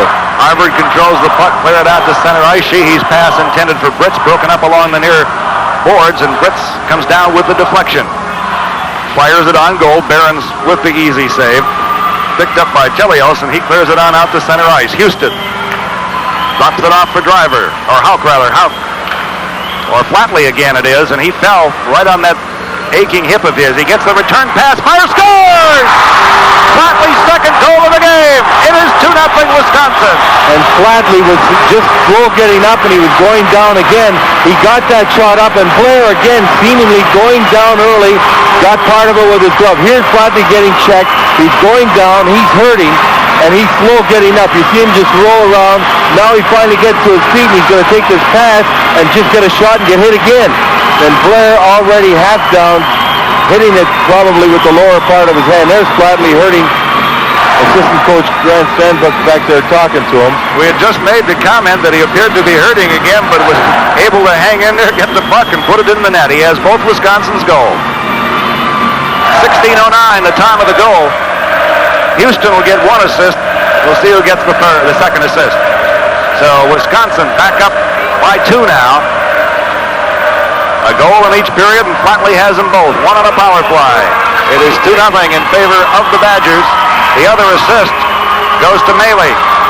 Melee and Houston with the assists on the goal by Flatley at 16:09 of the second period. 2-0. The Badgers lead it. Ethier has the puck poked off his stick, rolls right into the crease area, and Barron steers it back of the goal. Ethier has it stolen away. Centering pass by the Crimson of Harvard as Kuklowitz tried to center it. Now here the Badgers back again, and we get a whistle back up ice. We're going to get a hooking penalty because Scott Fusco was knocked down in front of the net, and Jan-Åke Danielson's going to be going off for it. Otherwise, the Badgers had a 2-on-1 break right in front of the net. You'll see after this shot, see number 9 right there, getting the high sticking penalty. Jan-Åke Danielson knocking Scott Fusco down. Harvard trying to break the shutout, trailing by 2-0 with 3:10 to go in this period. Very important stage now for Harvard. They could use a goal here to get back into it after that goal by Flatley. Especially near the end of the period, Joe always seems to give a team a little momentum, some confidence, and the opposition, on the other hand, never likes to give up a goal at the last minute of the period or the first minute of the period. So a 5-on-4 situation favoring Harvard. Kuklowitz, Turner, Scott Fusco, Mark Fusco, and Code on the power play for Harvard. This is Driver, part of the penalty killing unit for the Badgers of Wisconsin. But picked up by Code. He is dumped out front. Sabo shoots, and he fired it behind the goaltender Blair, but it went right through the crease. A wide open net, and he missed it. Great opportunity for a shorthanded goal for Sabo. Scott Sabo, the junior from Leaf River Falls, Minnesota, almost had himself an NCAA goal. That's only about 50 miles from here, and I'm sure he's going to be spending the end of this period thinking about that one. He had him down, and he had deked his way right around him. And right there, you didn't see him on camera, but he was slapping his stick down in front of the ice, and Chris Chelios talking to the referee, getting a little upset that he got pulled down. But Scott Sabo, you see him coming and steal the puck, makes a good move to his backhand, puts his back and under right across the front of the goal mouth as he had Blair beat underneath the goal. That's sitting over that's him over there just nodding his head. I'm sure he's got a lot of his family here being so close to home. 1:19 remaining in the penalty time to Danielson. Harvard on the power play, but Wisconsin has had the best scoring opportunity in a shorthanded situation. Face-off in the Badger zone. Loose puck picked up by Olsen. Gets it out front to Sheehy. Cranks it up and fires, missed wide on the left. Harvard dumps it back at the goal. Chalmers trying to trap it up along the boards, and it's cleared down the ice by Wisconsin. Blair out of the net. Clears it around the boards, trying to get it to Sheehy. Does. Sheehy's pass picked off at center ice by the Badgers' Ethier. Ethier dumps it back into the Harvard end. Mitch Olsen with it now. Olsen for Sheehy. Sheehy up the right side. Flips it in. Chases on. It goes around the boards. Visoni checked along the boards. Feeds it over on the near side to Fritz. Fritz puts it out front. A shot deflected, and it goes wide to the near corner. Fritz after the puck. Fritz with a shot knocked down by Ethier out front. Almost closed his hands on it. Well, they but wisely let it drop to the ice. They should have called it because he played the puck ahead with his hand to his teammate and should have blown the whistle there. Sheehy in his own zone with 21 seconds left in the Harvard power play. It had only 2 shots on the power play and neither one of them on target yet. Behrens has not had to make a save during this power play by the Crimson. Wisconsin has done an excellent job of penalty killing. This is Driver, the All-American defenseman, with it. To Chelios, return pass to Driver. The power play has expired. Danielson is back on. Wisconsin at full strength with 1 minute and 5 seconds left here in the second period. Wisconsin hanging on to that 2-0 margin. 1 minute left in the period. Visoni tried to dump it out front. He had Chalmers all alone out there, and the pass was deflected. What a play. Let's go back after it. Driver made a great play deflecting that pass away because he was all alone in front of the net. Puck slides on out to center ice. Deflected by Chelios back into the Harvard zone. Olsen's pass too far for Fusco. Fusco tied up but carries on with the puck for Harvard. 35 seconds remaining in the second period. Wisconsin hanging on to that lead. 2-0. Pat Flatley has both of the goals for the Badgers. Now here's Mitch Olsen, a drive, and Barron steers that to the far corner. Chelios clears it away. Picked up by Wisconsin and cleared on out to center ice. The Badgers with it. Chelios slides it over on the near side. Driver. Lead pass. Off the stick of Houston. Picked up out front for Wisconsin. That time by Pearson. And it's cleared back out to center ice by the Crimson of Harvard. Falcone in a race with Chelios. They both go down, and we're going to have a penalty coming up here. Falcone will be getting the penalty. Well, wait a minute, Lou. Time had run out, and I don't know whether time had gone before they called the penalty. No, he had called a delayed penalty till someone touched the puck. Okay. Falcone had pulled Chelios down. He'll get a hooking penalty at the end of the period. So Falcone will go for hooking at the end of the period, and Wisconsin will have the power play when we resume the third period. Here it is again. You'll see him hook right here. Now there's a delayed penalty called. Right now his hand's gone up. There's 1 second to go, so he hasn't blown the whistle. So the penalty is in effect, and now the time has run out. And Falcone be going in. Wisconsin on the power play to start the third period, leading 2-0 at the end of 2. All right, quickly, here's the scoring in the second period. Pat Flatley with the only goal, 16:09 of the period. The assists went to Houston and Maley. Flatley had the game's only other goal, that in the first period on a power play. So Pat Flatley and the Wisconsin Badgers holding a 2-0 lead over the Crimson of Harvard after 2 periods of play.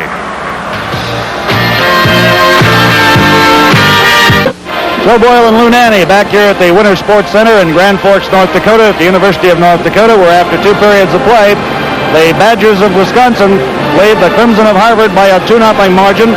Pat Flatley with both goals, a power play goal in the first period, a full-strength goal in the second period. The only scoring thus far in the game, as goaltender Mark Behrens has been able to shut down the Crimson of Harvard thus far. Behrens up with 10 saves in that second period, a total of 19 in the game now. Blair with 9 saves in the second period, a total of 22 in the game. Lou Nanny, if you're Bill Cleary, the head coach of the Crimson of Harvard, you've got 20 more minutes. You're down 2-0. You certainly don't scrap your game plan at this stage. Well, no. One thing Harvard has done very well in that last period was forecheck. But the thing that they have to watch out, they're not creating enough opportunities around the goal. Wisconsin's got a big, strong defense, and too many of the Harvard forwards are sitting close to the net. They're easy to watch. Someone's got to get out in the slot area about 25, 30 feet, so when they come up with the puck, which they did quite a few times that period, they've got someone in the shooting area or pull that defense away from the net. Harvard did have many opportunities that period. Barron, as we said, is a good goaltender, a very solid goaltender. They weren't able to beat him. They're going to have to try and get a shot from the good areas in front of the net and have someone breaking for the net trying to get a rebound. They haven't been able to get any rebounds, and they haven't been putting enough shots on the net making him work. They're getting too many of their shots up high, and he's got a real good glove. He catches the puck, puts it down, and plays it. He plays the puck around the net right now as well as any goaltender in college, and he's a big asset to the defenseman to get that puck out of the zone. Well, you spent many years playing professionally, and of course at the University of Minnesota where you're an All-American.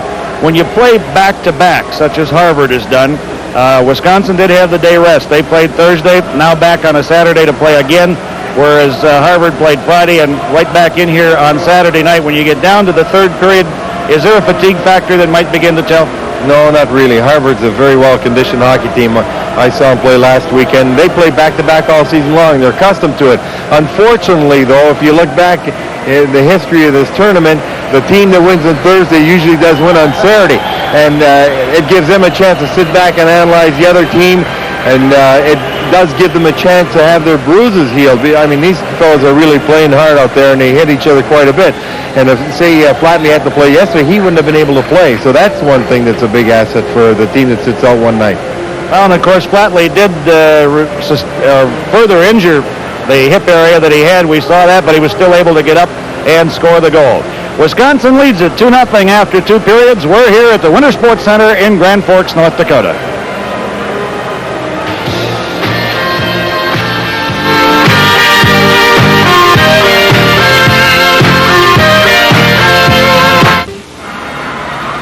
Minutes of this one remain as the Badgers of the University of Wisconsin try to win their second national title in the last 3 years. They were winners in 1981. It would be their 4th NCAA crown, and they are just 20 minutes away from it as they have a 2-0 lead. Remember, Wisconsin will be on a power play at the start of the third period as Bill Falcone went in for hooking just prior or right at the end of the second period. And just before we get underway here in the third period, we'd like to pass our thanks along to the NCAA committee and everyone here in Grand Forks from the National Collegiate Athletic Association, John Simpson from Boston University in particular, the folks from the University of North Dakota, the athletic director Carl Miller and Lee Bonet, the SID and their fine crew, and the other SIDs and coaches from all of the schools involved. 22 saves thus far for the netminder Grant Blair from Harvard, and for Barron of Wisconsin, 19 saves in the game thus far. 2-0, Wisconsin lead it. They start on the power play here in the third period. This is Driver. To Chelios. Chelios trying to put it out front. It's deflected, goes to the near corner. Code after it. He hacks away at it, but is picked up by the Badgers. Back of the goal is Flatley. Flatley, who has both of the Wisconsin markers thus far. Chelios at the right point. 1:25 remaining in the Wisconsin power play. Falcone in the penalty box for Harvard. They put it out front. Pass off on the side to John Johansson. His shot goes about 3 feet wide. Karams out to the left point. Chelios with it. They feed it off to Driver. Driver back to Chelios out front. Very methodical. Near side to John Johansson. A shot, and it's kicked out of there by Blair. Near corner they battle for it. Harvard unable to get it out of the zone, and now they do clear it to center ice as Scott Fusco got the stick on it and steered it out to center. Chelios with it back near his own blue line. 50 seconds remaining in the penalty to Falcone. Wisconsin leads at 2-0, trying to add to that cushion. Here's Flatley. He has both of the Wisconsin goals thus far. Along the near boards, out to the point to Chelios. Return pass to Johansson goes back of the goal where Flatley is there to pick it up. Flatley. Far side, trying to drop it back at the net. Tried to get it back of the goal. His pass intended back there for Hauk is deflected and goes back out to center ice. John Johansson with it. Johansson to Hauk. Hauk has the puck Swept off his stick by Mark Fusco, and Harvard clears it down the ice with just 10 seconds remaining in the Wisconsin power play. Falcone about ready to come back on the ice. Wisconsin has done a good job of killing this one off thus far, Louis. They certainly have. They didn't give many real good shots at all. Here's Sabo breaking in, and Wisconsin fails to convert on the power play as Harvard is now back at full strength. Falcone out of the box. Puck still in the Harvard zone. This is Falcone with the puck. He'll clear it down the ice, and it caroms off the boards right onto goal, and Barron has to make the save. At center ice, the puck picked up by Whittla. Over on the near side to Sabo. Sabo drives the shot, and Blair kicks that out of there. Comes back out to Danielson. Danielson's pass picked off by Sheehy of Harvard. He battles with Sabo, and Sheehy comes away with it. Cranks it around the boards. Wisconsin out to hold it in. Ethier drives it right back into the Harvard end again. Far corner, Sheehy goes in along the boards. The puck comes loose back at the goal, and Bissoni is there to try to clear it out, and it eludes the stick of Pearson back out to center ice. Ethier, long drive, and he misses wide on the left side. Wisconsin on a line change right now. Harvard clears it out to center ice. It's picked off by Houston. He drives the shot, and he just missed wide on the left side. Loose puck in front, they score! Well, Houston missing with a shot. The rebound came off the backboards. He and Maley both break to the net. I think Maley might have finally put it in. I think he did, Houston and Maley both getting their sticks on it. I don't know who'll get credit for the goal, but it was just a low shot right here where you see the goalie stretching, misses it, comes off the backboards, and right here the puck's bouncing. There's Maley, there's Houston. They both swing at it. Well, we'll see who they give it to. Maybe Houston. Houston's backhander. He seemed to have the inside of the puck. Yeah. But Maley coming in, forechecking right after the shot went by the net. Blair tried to clear it a bit to Sheehy, but he didn't get it quite far enough. And Wisconsin leading 3-0. Houston gets the goal. So Houston with the third Wisconsin goal of the game, and the Badgers up 3-0 now. Time of the goal, 3 minutes of the third period. They have one in each period. Flatley with one in the first two periods, and now Houston with the goal. Harvard comes back into the Harvard zone. Harvard's going to have a period like that against Minnesota last night when they got 3 third-period goals. Get back in this. Maley gets an assist, and guess who else gets an assist? Flatley. So he has 2 goals and an assist in the game. Here's Wisconsin right back with Houston again. Checked out front by Mark Fusco, and Blair comes way out of the goal to clear the puck away, and he took a swipe at Houston with his stick. And we have a whistle. I believe they're going to get Blair. Oh, they certainly will. Houston goes sliding into the corner for the puck, and Blair went for it, and he just hit him with the stick. Well, we have a stoppage of play with the score Wisconsin 3 and Harvard nothing.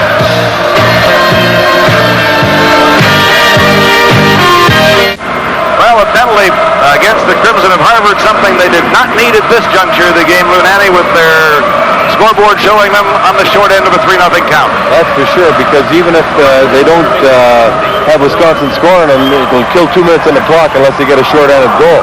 Jay North is serving the penalty on Blair. The netminder called for the penalty. Here's a drive. Blair kicks that one out of there. Got the blocking pad on it. And here's Sheehy back for Harvard. Back checking by Driver. And Wisconsin comes away with the puck. John Johansson with it. 15:58 remaining here in the third period. Wisconsin up 3-0. Trying to add to it on the power play. They failed to convert on their last power play opportunity. Here's Mitch Olson. Olson cranks it out to the blue line, and it caroms off the skates of Driver on out to center ice. Picked off now by Flatley. Flatley sends it over on the far side. Hauk with it around the boards. Turner in pursuit for Harvard. Trying to clear it out, and does to center ice. Badgers retreating into their own zone. Driver, long pass, and the man for whom he intended the pass had cut back to the middle of the rink, and the pass goes all the way into the Harvard end. Sheehy after it, trying to muscle his way along the boards. He and Flatley battle for it along the near boards. Tie it up there, and we'll have a face-off coming up. Well, Flatley had taken 2 pretty solid checks, and he was just content to have that puck frozen on the side, and he goes over to give a little word to Mitch Olson.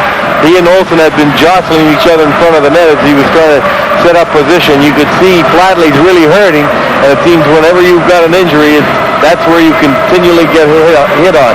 And he probably took 3 more shots on that last shift on that hit pointer that he suffered 2 nights ago against Providence. Well, you saw some of the 6,000 on hand here at the Winter Sports Center in Grand Forks, North Dakota, home of the University of North Dakota.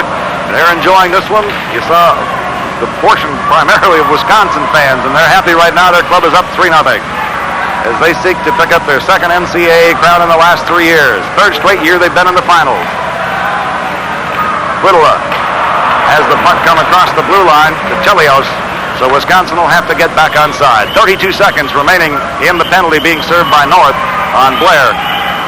This is Mark Fusco with it. Pops it back out to center. Chelios knocks it down there. 20 seconds remaining in the Wisconsin power play. Pearson after it, and again, Harvard fails to clear it out. Is Wisconsin able to hold it in? Now it slides out to the point. A shot by Chelios. Cleared back of the goal by Blair. Along the far boards, Blitz can't get it out. Picked up by Chelios as he tries to hold it back in. Picked off on the far side for Wisconsin by Whittla. And now Harvard comes away with it. Chalmers. Now Britz tries to split the defense. Backhand shot goes over the top of the goal. Britz drops it out to the left point to Code. He drops it back in back of the goal. North in after it, along with Chalmers. Jay North with it. As it's stolen away by Driver, and Driver clears it off to the near side. Here's Code. Drives the shot. That's knocked down with the gloved hand.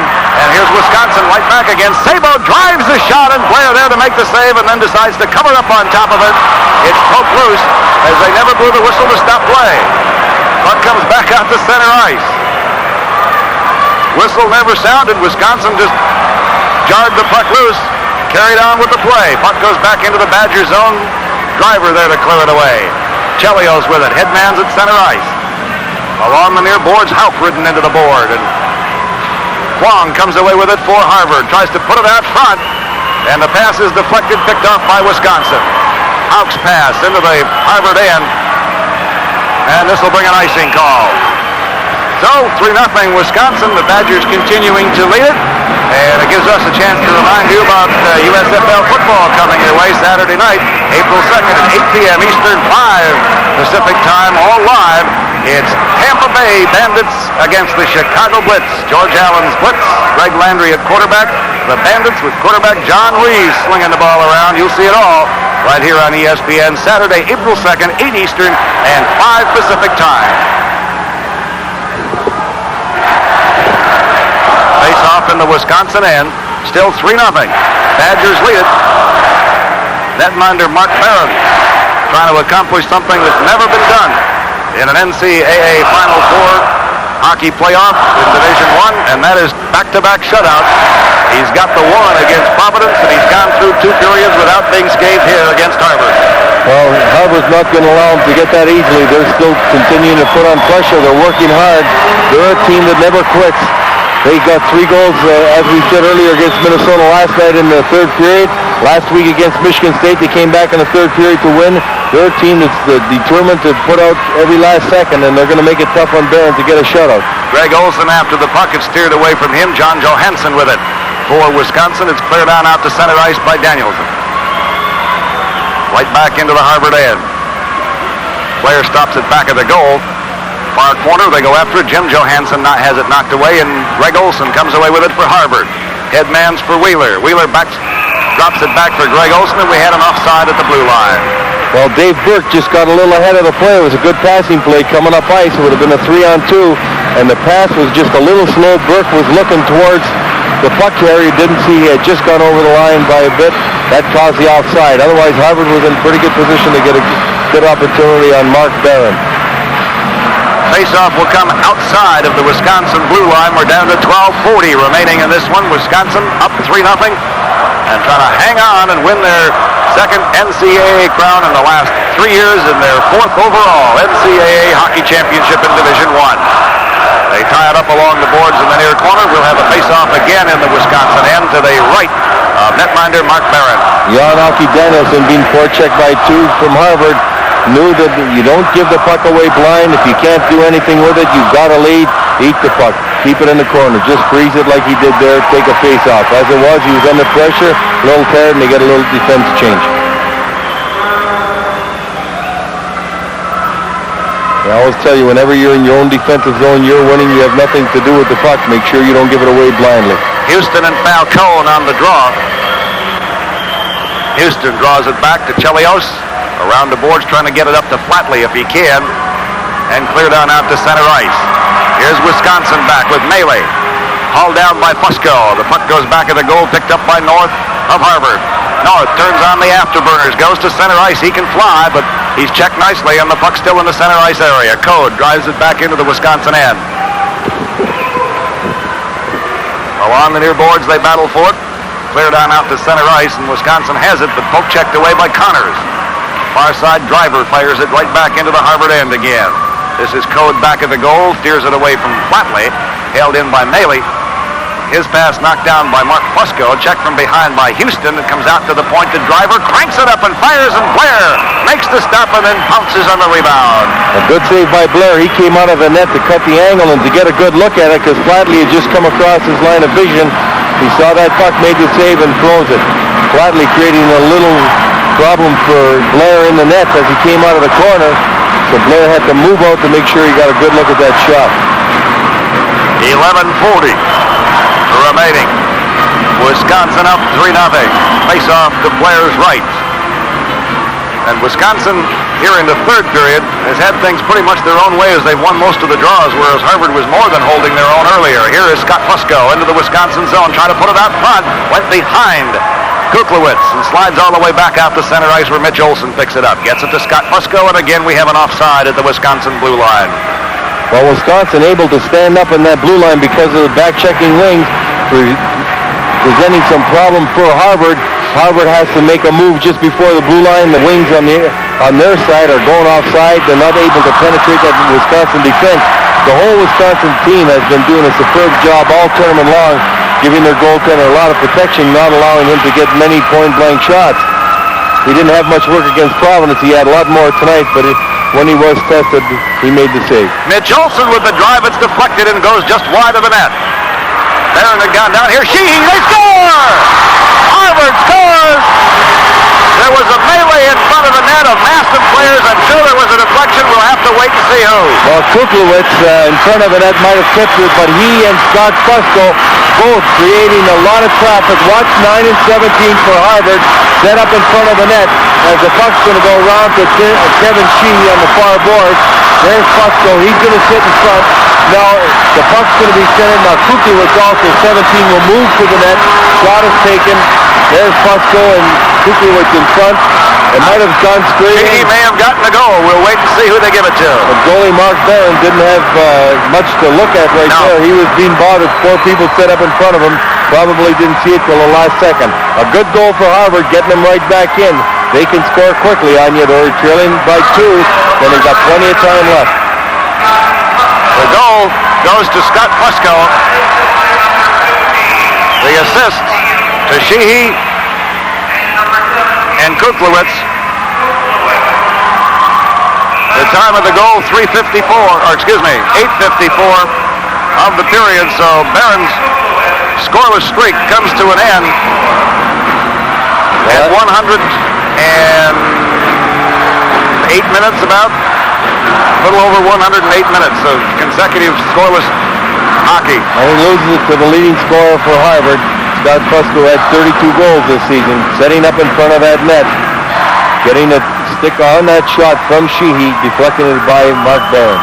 Well, Harvard down by 2 again, 3-1. They still have half of the third period to go. 10:58 remain as they finally penetrate the Wisconsin defense and the net minding of Mark Barron to get on the board for the first time in this game. And that's the first goal that Wisconsin, of course, has had scored against them. Although, in all fairness too, Louis, Wisconsin has not scored that much themselves. 2-0 over Providence and 3-0 over, or 3-0 at one time over Harvard. Now 3-1, and at the top of the show, the head coach, Jeff Sauer, said we'll rely on our defense and net minding, and that's what they've done all through this tournament. Well, that's how they've got here. They're not an explosive scoring team. They're a very solid team. Occasionally they'll get a lot of goals, but for the most part, their goals come through a lot of hard work. They're very dangerous on the power play, as we've seen tonight. They move it around real well, and they get some good shots, but they're a sound, disciplined defensive hockey team that checks extremely well. That's why even though Harvard's trailing by 2, Wisconsin's not going to lose their poise. Well, each time Harvard fell behind against Minnesota, they came back. and eventually went on to win their game against the University of Minnesota to gain the championship game. They are now down 3-1. They have just gotten on the boards. We'll see whether they can battle back. Here's a quick shot out front, and Blair has it trapped between the blocking pads and goes down and stops play.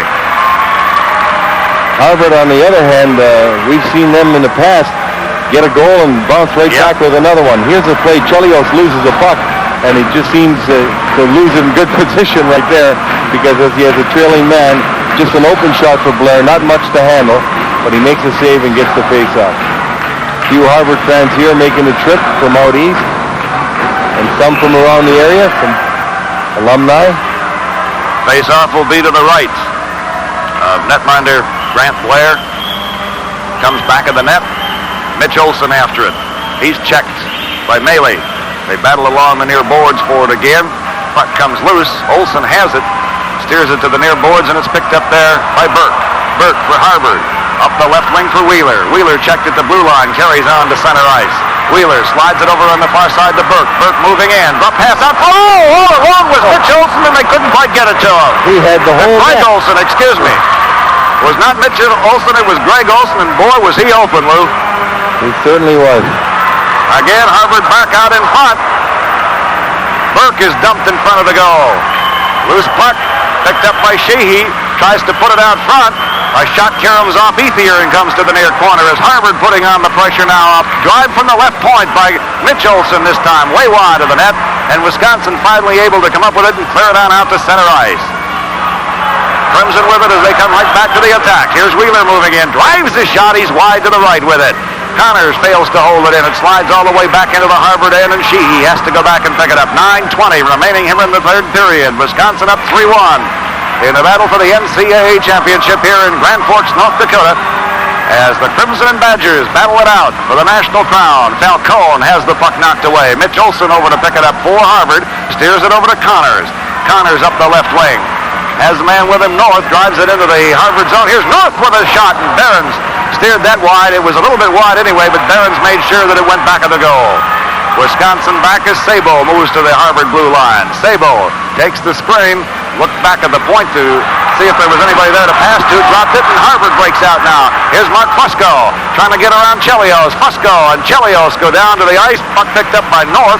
He loses it, regains possession of it. North trying to get it out front to Falcone. Fusco after it, and Wisconsin comes away with Sabo up the left wing. He's got a man with him. Whittler couldn't get the puck over to him. Driver scores! Well, that was a little bit of a lucky goal. The pass was attempted going across. Sabo trying to feed Whittler. It was blocked. It was in the air, and Driver knocking it right out of the air, right past the goaltender Blair. Quite a goal for Wisconsin. Here's a good play by Sabo. He comes down 2-on-1 with Whittler as he's being played by Ken Cody. Cody played him perfectly right in the middle, keeping him on the outside. Sabo elects to pass across. Watch the puck. It's deflected right in the air. And one little bounce, and the puck is driven by as Blair was taken out. Blair having no chance. A good shot, a good goal by Wisconsin. Wisconsin now leading 4-1. Time of the goal is 11:35, so the Badgers go right back up by 3. Less than 3 minutes after Harvard got on the board. The assists go to Sabo and to Whittler. Whittler and Sabo get the assists on Driver's goal at 11:35 of the period. So it is 4-1 Wisconsin, 8:25 now remaining in the game. As Wisconsin with a little safer edge right now at 4-1. Second time they've had a 3-goal margin. Here's John Johansson muscling his way along the boards. Puck loose in the Harvard zone. They battle forward along the near boards. We have a stoppage of play to score. Wisconsin 4 and Harvard 1.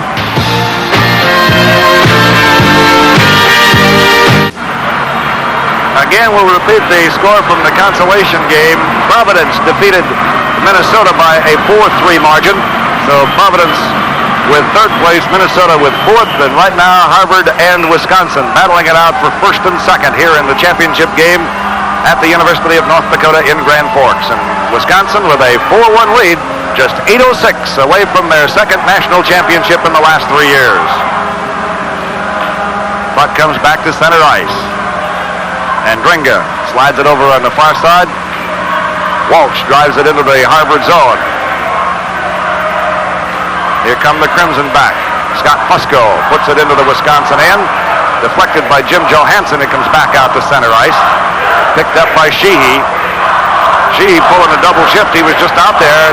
Here he comes again on the backhand. Fires, went to the forehand. Fire, scores! Somehow it got through. Well, Sheehy, Fusco, and Kuklowitz are all there. The same threesome that collaborated on Harvard's first goal. Go to the net.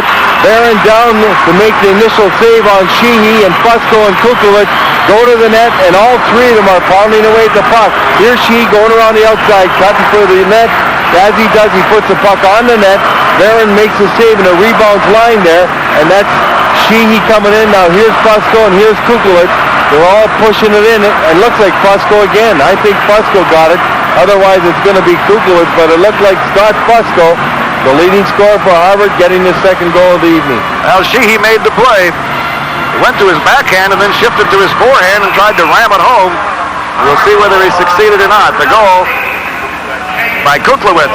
Kuklowitz gets the goal. The assist went to Sheehy, the only assist on the goal, and the time of the goal, 12:22.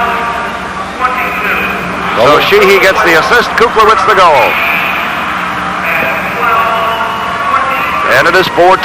So Harvard on the board twice now, as they come right back with a goal of their own, answering the Wisconsin marker just moments before.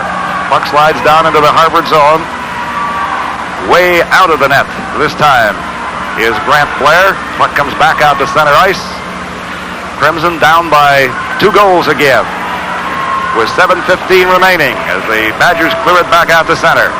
Now Wisconsin back to the attack as Houston feeds it up to Maley. Maley's pass deflected and picked off by Harvard. Mitch Olson's pass too far at center ice for Chalmers, and Wisconsin able to clear it right back out to center again. Code overskates the puck, and Flatley feeds Houston in the Harvard zone. Houston is shot. Blair with the save steers it back at the goal, and Code steers it around the boards. Comes out to Danielson. Janaki Danielson feeds it to Pearson in the far boards. Harvard in to pick it up as Chalmers comes away with it. Chalmers back at the goal for the Crimson of Harvard. They're down by 2 and still have 6.5 minutes left to do something about that deficit. Long passes they had. Visoni breaking up the left wing, tried to get it to him, but 2 Badger defenders there to break that up. Visoni with it at center ice for Harvard now. Off the boards, his pass picked off by Flatley. His pass in turn picked off by Sheehy. Here's Sheehy again. Sheehy, who made the last play possible for Harvard in which they scored, goes to the boards with it, ties it up there, and we get a whistle, a stoppage of play. Well, Harvard continue to apply some pressure and let them get a goal here, and then you'll see some speed up and down the ice. Harvard never giving up. A very, very quick team. They're a team that likes to forecheck, and this is what they're doing extremely well this period. They did it the last period. They're doing it again this period, creating some problems for Wisconsin and trying to get a goal to get them right back within 1, and then anything can happen. Neil Sheehy's having an outstanding period here in the third period. He may have injured himself. He came off the boards and is holding his right hip. Mitch Olson holds the puck in, drives it wide to the left, and it caroms off the boards. Wisconsin clears back out to center ice. Here's Olson with it for Harvard. Head man's intended for Greg Olson. Skips into the Wisconsin zone. Wheeler can't catch up with it. Badgers able to clear it out to center. Burke has to wait for Wheeler to get back on side. It's tipped in by Burke, but cleared right back out to center again by the Badgers. Whittler along the near boards into the Harvard end, and Sheehy there to pick it up for the Crimson. Sheehy with Whittler after him. Sheehy back to center ice for Harvard. Cranks up the long shot. Barron handles that, and it's picked off by Chelios for the Badgers. Held in for Harvard by Greg Olson. Olson battling on the far side with Driver. Driver, the All-American defenseman, clears it down the ice. And this will bring an icing call. We'll bring it back down to the other end for the face-off, with Wisconsin holding on to a 2-goal lead at 4-2 with 5:18 remaining. And Harvard's defensemen moving right in. They've got the gamble now, and they are. They're pinching right in. Anytime that puck comes around the boards, they're trying to make sure that that puck is staying in the Wisconsin zone, and they're creating some opportunities. If this continues, either Harvard's going to get a goal or Wisconsin's going to be able to break away in another 2-on-1 or 3-on-1 when you start gambling. But there's no use protecting the loss, and that's why Harvard's got to pull out all the stops. You got to start taking chances. Right. Fusco there to hold the puck in for Harvard out at the right point, but Wisconsin comes away with it, and here's Houck back to center ice for the Badgers. Sweep check at the blue line by Code, but Houck carries in back at the goal. Johansson in there to try to pick it up. Now Houck comes away with it for Wisconsin. He's got brother Jim out in front of the net. Feeds him back at the goal now. Jim Johansson tries to put it in front. Code mishandled the puck, picked up out front, and a loose puck still lying there as Blair had come way out of the net. But Harvard able to clear it back out to center ice, and Chelios banged into the boards along the near side. Here's John Johansson feeding Jim Johansson, and Blair comes out and sweeps that over to the far corner. John Johansson with the puck. Wheels away from one man. Feeds brother Jim back at the goal. Looks out front. Can't find anybody open out there. Tries to slide it into the crease. Slaps at the puck. It hits traffic, and John Johansson comes away with it for Wisconsin. Now Mark Fusco back at the goal. Houck ridden out of the play by Code, and Fusco takes Johansson up against the boards. We have a whistle, stoppage of play with 4:16 remaining here in the third period. Still 4-2 Wisconsin. Well, temper's getting a little short right now as you're trailing with 4:16 to go. Wisconsin putting on a lot of pressure. Some good stick handling by John Johansson along the side to keep it in the Harvard corners, not throwing that puck away. Here's the move by Johansson. He got away from two men, gave it to Houck, and Houck's behind the net trying to get it free in front of the net to his line mate Jimmy Johansson. But as the puck is slashed at and a Harvard player loses his stick, the puck's going to go back in the corner. We're going to get a little action here. Face off in the Harvard end. 4:16 remains. That's the kind of shift Wisconsin wants to have. Complete puck control in the Harvard zone, not throw it away, kill the clock, keep the puck ahead. If you're going to have anybody do anything, just have them tie you up along the boards. Tell you, Sheehy's pulling double shifts. He's back out there again. I think right now Bill Cleary is going with just 4 defensemen. Well, no, they've been going with 4 defensemen all night long. They've only had about 2 shifts for Kwong. They used 4 defensemen for most of the year, as a matter of fact. They came with Kwong and Smith occasionally, but these fellows are very well conditioned, and they usually just go with the 4 of them. Face-off controlled by Wisconsin. North battles for it and comes away with it for Harvard. Gets it over to Falcone, back to North. He and Danielson go to the boards. Now Connors along the far boards as he and Maley go to the boards. Comes back out to North. North checked from behind, and Danielson comes away with the puck for Wisconsin. Misfired as he tried to clear it. It's held in by Falcone, and Danielson goes back after it. Barron clears it to the far corner. Comes over to Flatley. Flatley, who has had an outstanding game for Wisconsin. Been the most dominant player on the ice by far.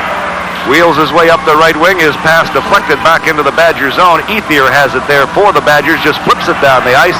And this should bring another icing call. They'll march it back down to the other end for the face-off with 3:28 remaining and time running out on the Crimson of Harvard. Those are the kind of face-offs that you don't want to take. Ethier had an opportunity to move the puck up to Flatley or just skate it out. Rather than ice the puck, I'm sure Ethier was just trying to lay it down softly, but rather than put it up that high and that hard, just skate it out a little bit or bank it off the sideboards, because you don't want to continue to put your team under pressure, and that's what you do when you keep taking those face-offs down in there. Harvard's got to gamble. They got to come at you, so make them gain the zone rather than give it to them. They need a quick goal here. Here's Code. They fire it rink wide, get it out front to Fusco. Tries to put it in front, and it's picked off by Whittla for Wisconsin. The Badgers come back with Sabo leading the way up the left wing. Drop pass, return pass for Sabo, and Blair there gets the glove on it, hangs on to it, goes to the ice and stops play. Well, Blair had to fight off Sabo's swing at the puck, and Sabo was allowed to do that. The puck's free in midair.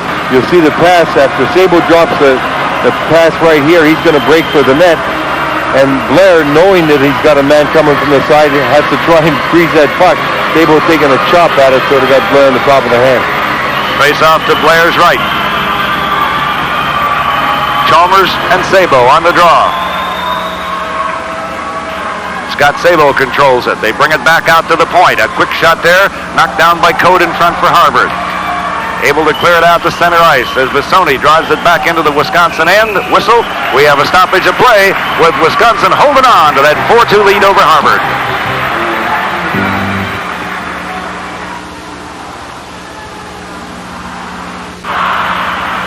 .302 left. Face off in the Harvard end.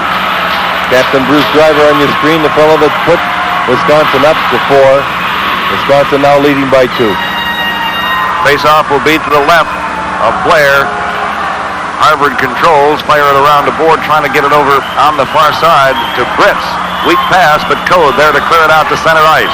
tried to drive it back in, but it hit one of the officials. And finally Fusco able to get it out, but Wisconsin fires it right back in again.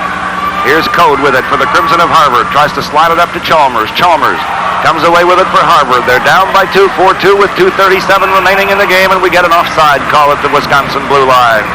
And as Chalmers right there was making his move, Wisconsin had 4 men back, not allowing him to just come into that zone.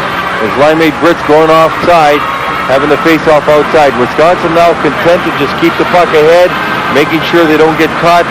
They always have 1 man up forechecking and at least 2 men back, along with the 2 defensemen, so that Harvard's not able to penetrate that zone so easily. Harvard's going to have to put the puck in, fire it in, and go after it, because Wisconsin's lining up at that blue line.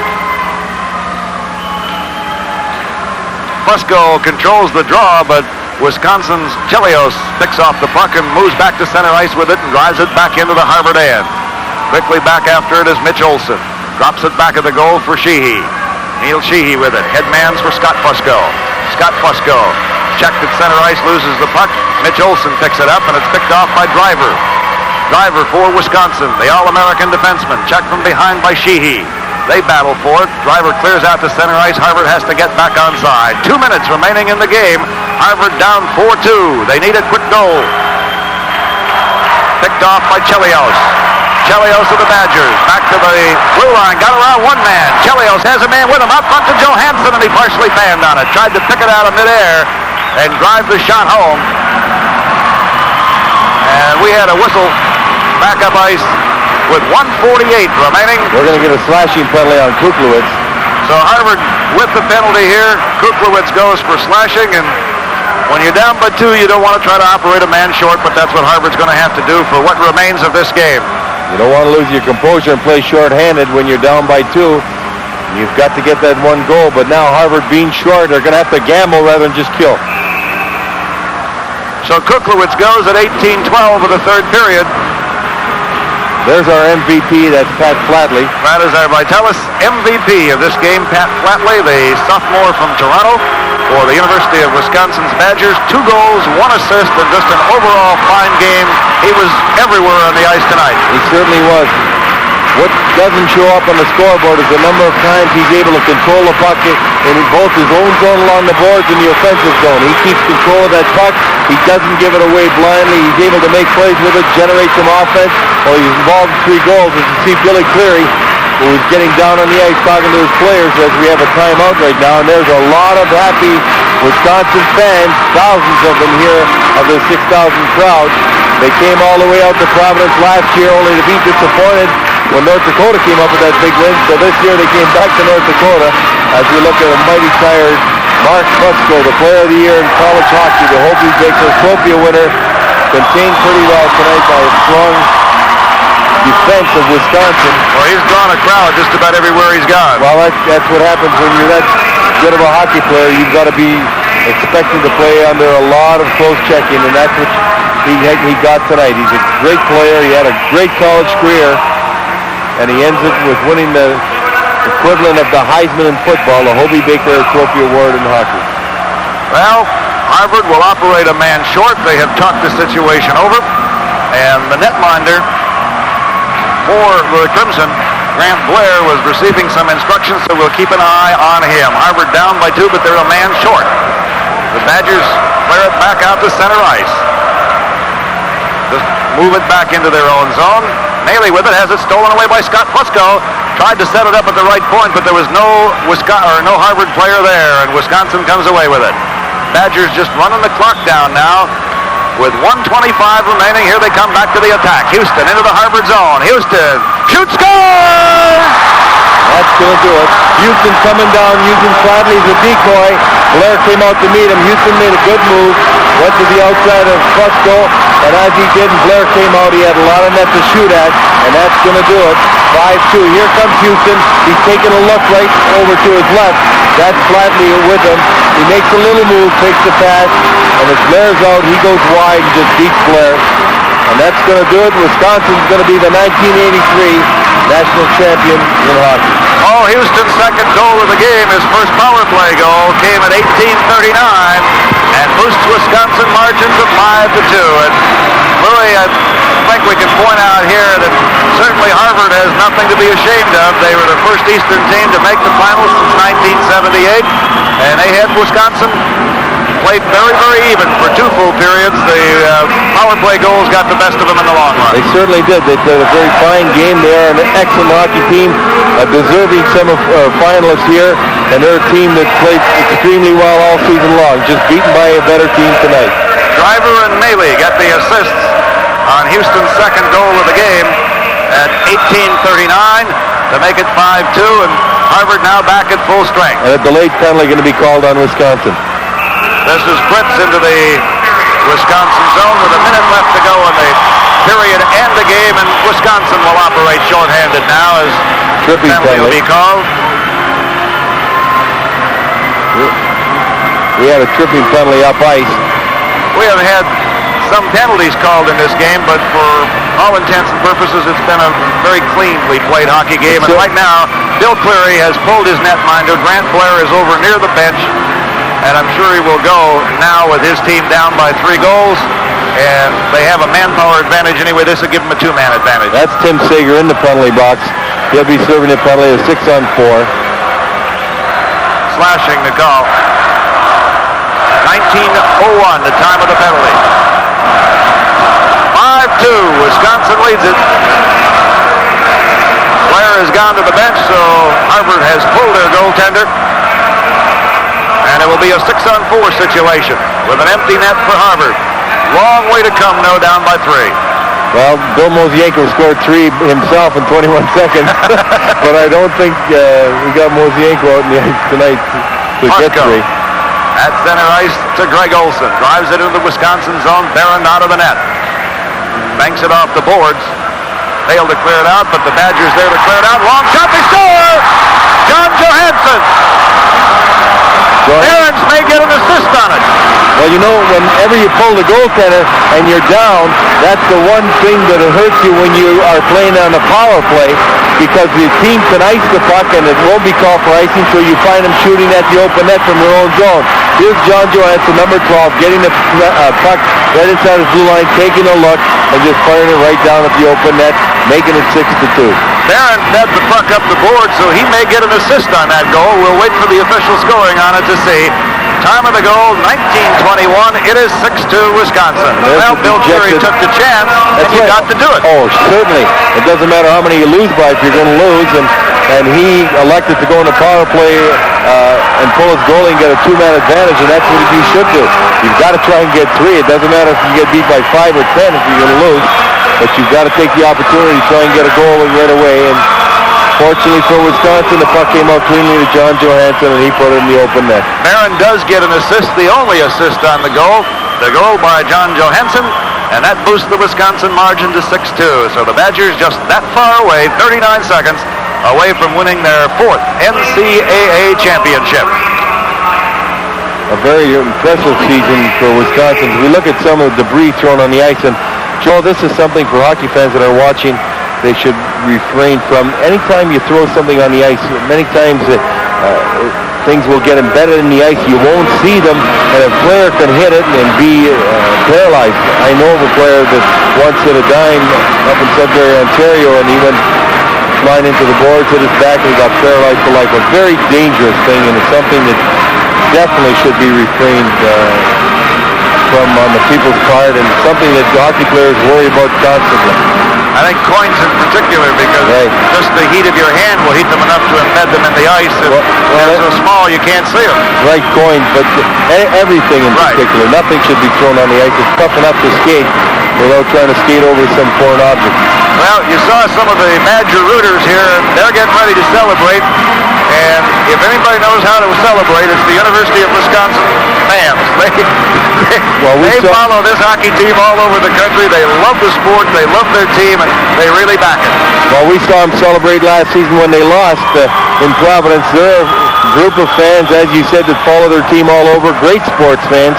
And even though they lost the NCAA last season in Providence, 45 minutes after the game was over, they were still on the ice cheering and chanting and enjoying themselves. They have a great time. They enjoy hockey. And whenever you go to Wisconsin to watch a hockey game, it's really an event. I think they start celebrating in November, Lou. Just warming up for March, I think. I guess hockey's an excuse for them to have a good time. But they've got a team to be proud of. They consistently come up with an outstanding hockey club, a team that consistently is challenging for the lead in the WCHA and nationally, and they have been one of the premier programs in the United States since they've come into hockey. Well, Bob Johnson originally put it together, and Jeff Sauer has carried on in that winning tradition as he is about to tuck away his first NCAA championship, and it's well-deserved. He spent many, many years. You can see Jeff right there. That's him wiping his face. He says, oh, yeah, it's been a long, long time.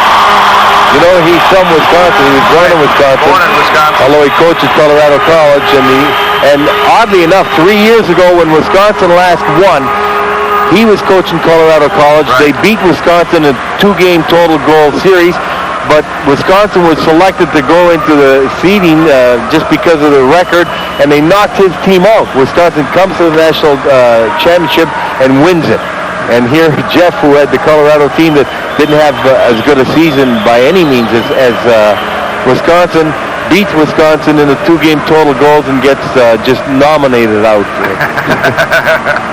Well, sometimes things have a way of evening up, and I'm sure Jeff is feeling that way right now over on the Wisconsin bench. His first NCAA title, the Badgers' fourth, and their second in the last 3 years. So, as Lou Nanne indicated, it is a powerful program and one that has perpetuated itself very, very well. Well, we're having a delay here while the crew is out cleaning up the debris that Lou was mentioning. The Wisconsin fans home with a victory and an NCAA championship, just 39 seconds away, and they're ready to start looping it up again. Well, we'll be going down on the ice to talk to some of the players, and Jeff, I'm sure you're going to see an excited group of young fellas. We walked in with them tonight, and they were very, very keyed up. They felt confident that they were going to win. They're going right back to Wisconsin right after the game, the hockey team is. And I'm sure they're going to have some supporters there to meet them.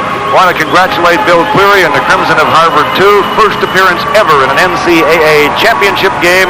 They played very, very well, and the game really much closer than what the score at the present time would indicate. They played very, very well, especially through the first 2 periods. Just 30 seconds remaining in this one. The puck back into the Wisconsin zone. Brett's in after it, trying to get a stick on it so he can center it. He's ridden into the boards by Andringa. Out front, it skips the stick of Sheehy and caroms all the way back out to center ice. Mark Fusco, the Hobie Baker winner, clears it back out to center ice. Bretz, right wing pass for Turner. Back to Bretz, tried to center it. Here's Bretz with it. Picked off by Burke. And a drive by Turner now. The puck goes back at the goal. Time running down, and that is it. The Badgers of Wisconsin are the NCAA champions for 1983. A 6-2 winner over the Crimson of Harvard for the national title, and the Wisconsin fans are going crazy.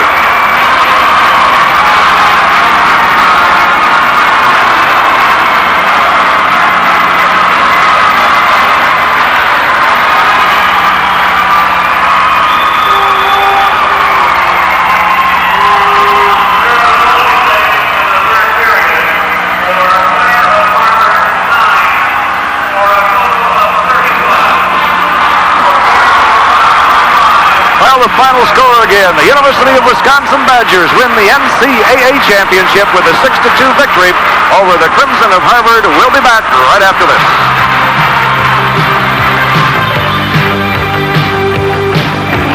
Defeats Harvard here in Grand Forks, down on the ice with head coach Jeff Sauer as Lou Nanne. So let's go to him. You beat them, and then they didn't allow you to go in the tournament. Wisconsin wins. This time you're the coach of Wisconsin. Is this some revenge? Well, it's just great to be involved with a crew of guys like this, Lou, but they played extremely well tonight. I thought we could get even and score more goals the first period. The Harvard goaltender played very well. It was just a great win. What can I say? The kids worked extremely hard. Did you expect your team to shut down Harvard's offense that well for 2 periods when realistically you never gave them too many chances to them midway through the second? That's been our strength all year, is our defense, and we wanted to play good defense against them, and that's what we tried to do, and it worked for us tonight. Your power play has been a big strength all year. Came through again tonight. Were you expecting them to give you that many advantages? Well, we watched them play Minnesota, and they didn't move with the puck, so we tried to do some things to counteract that, and it worked.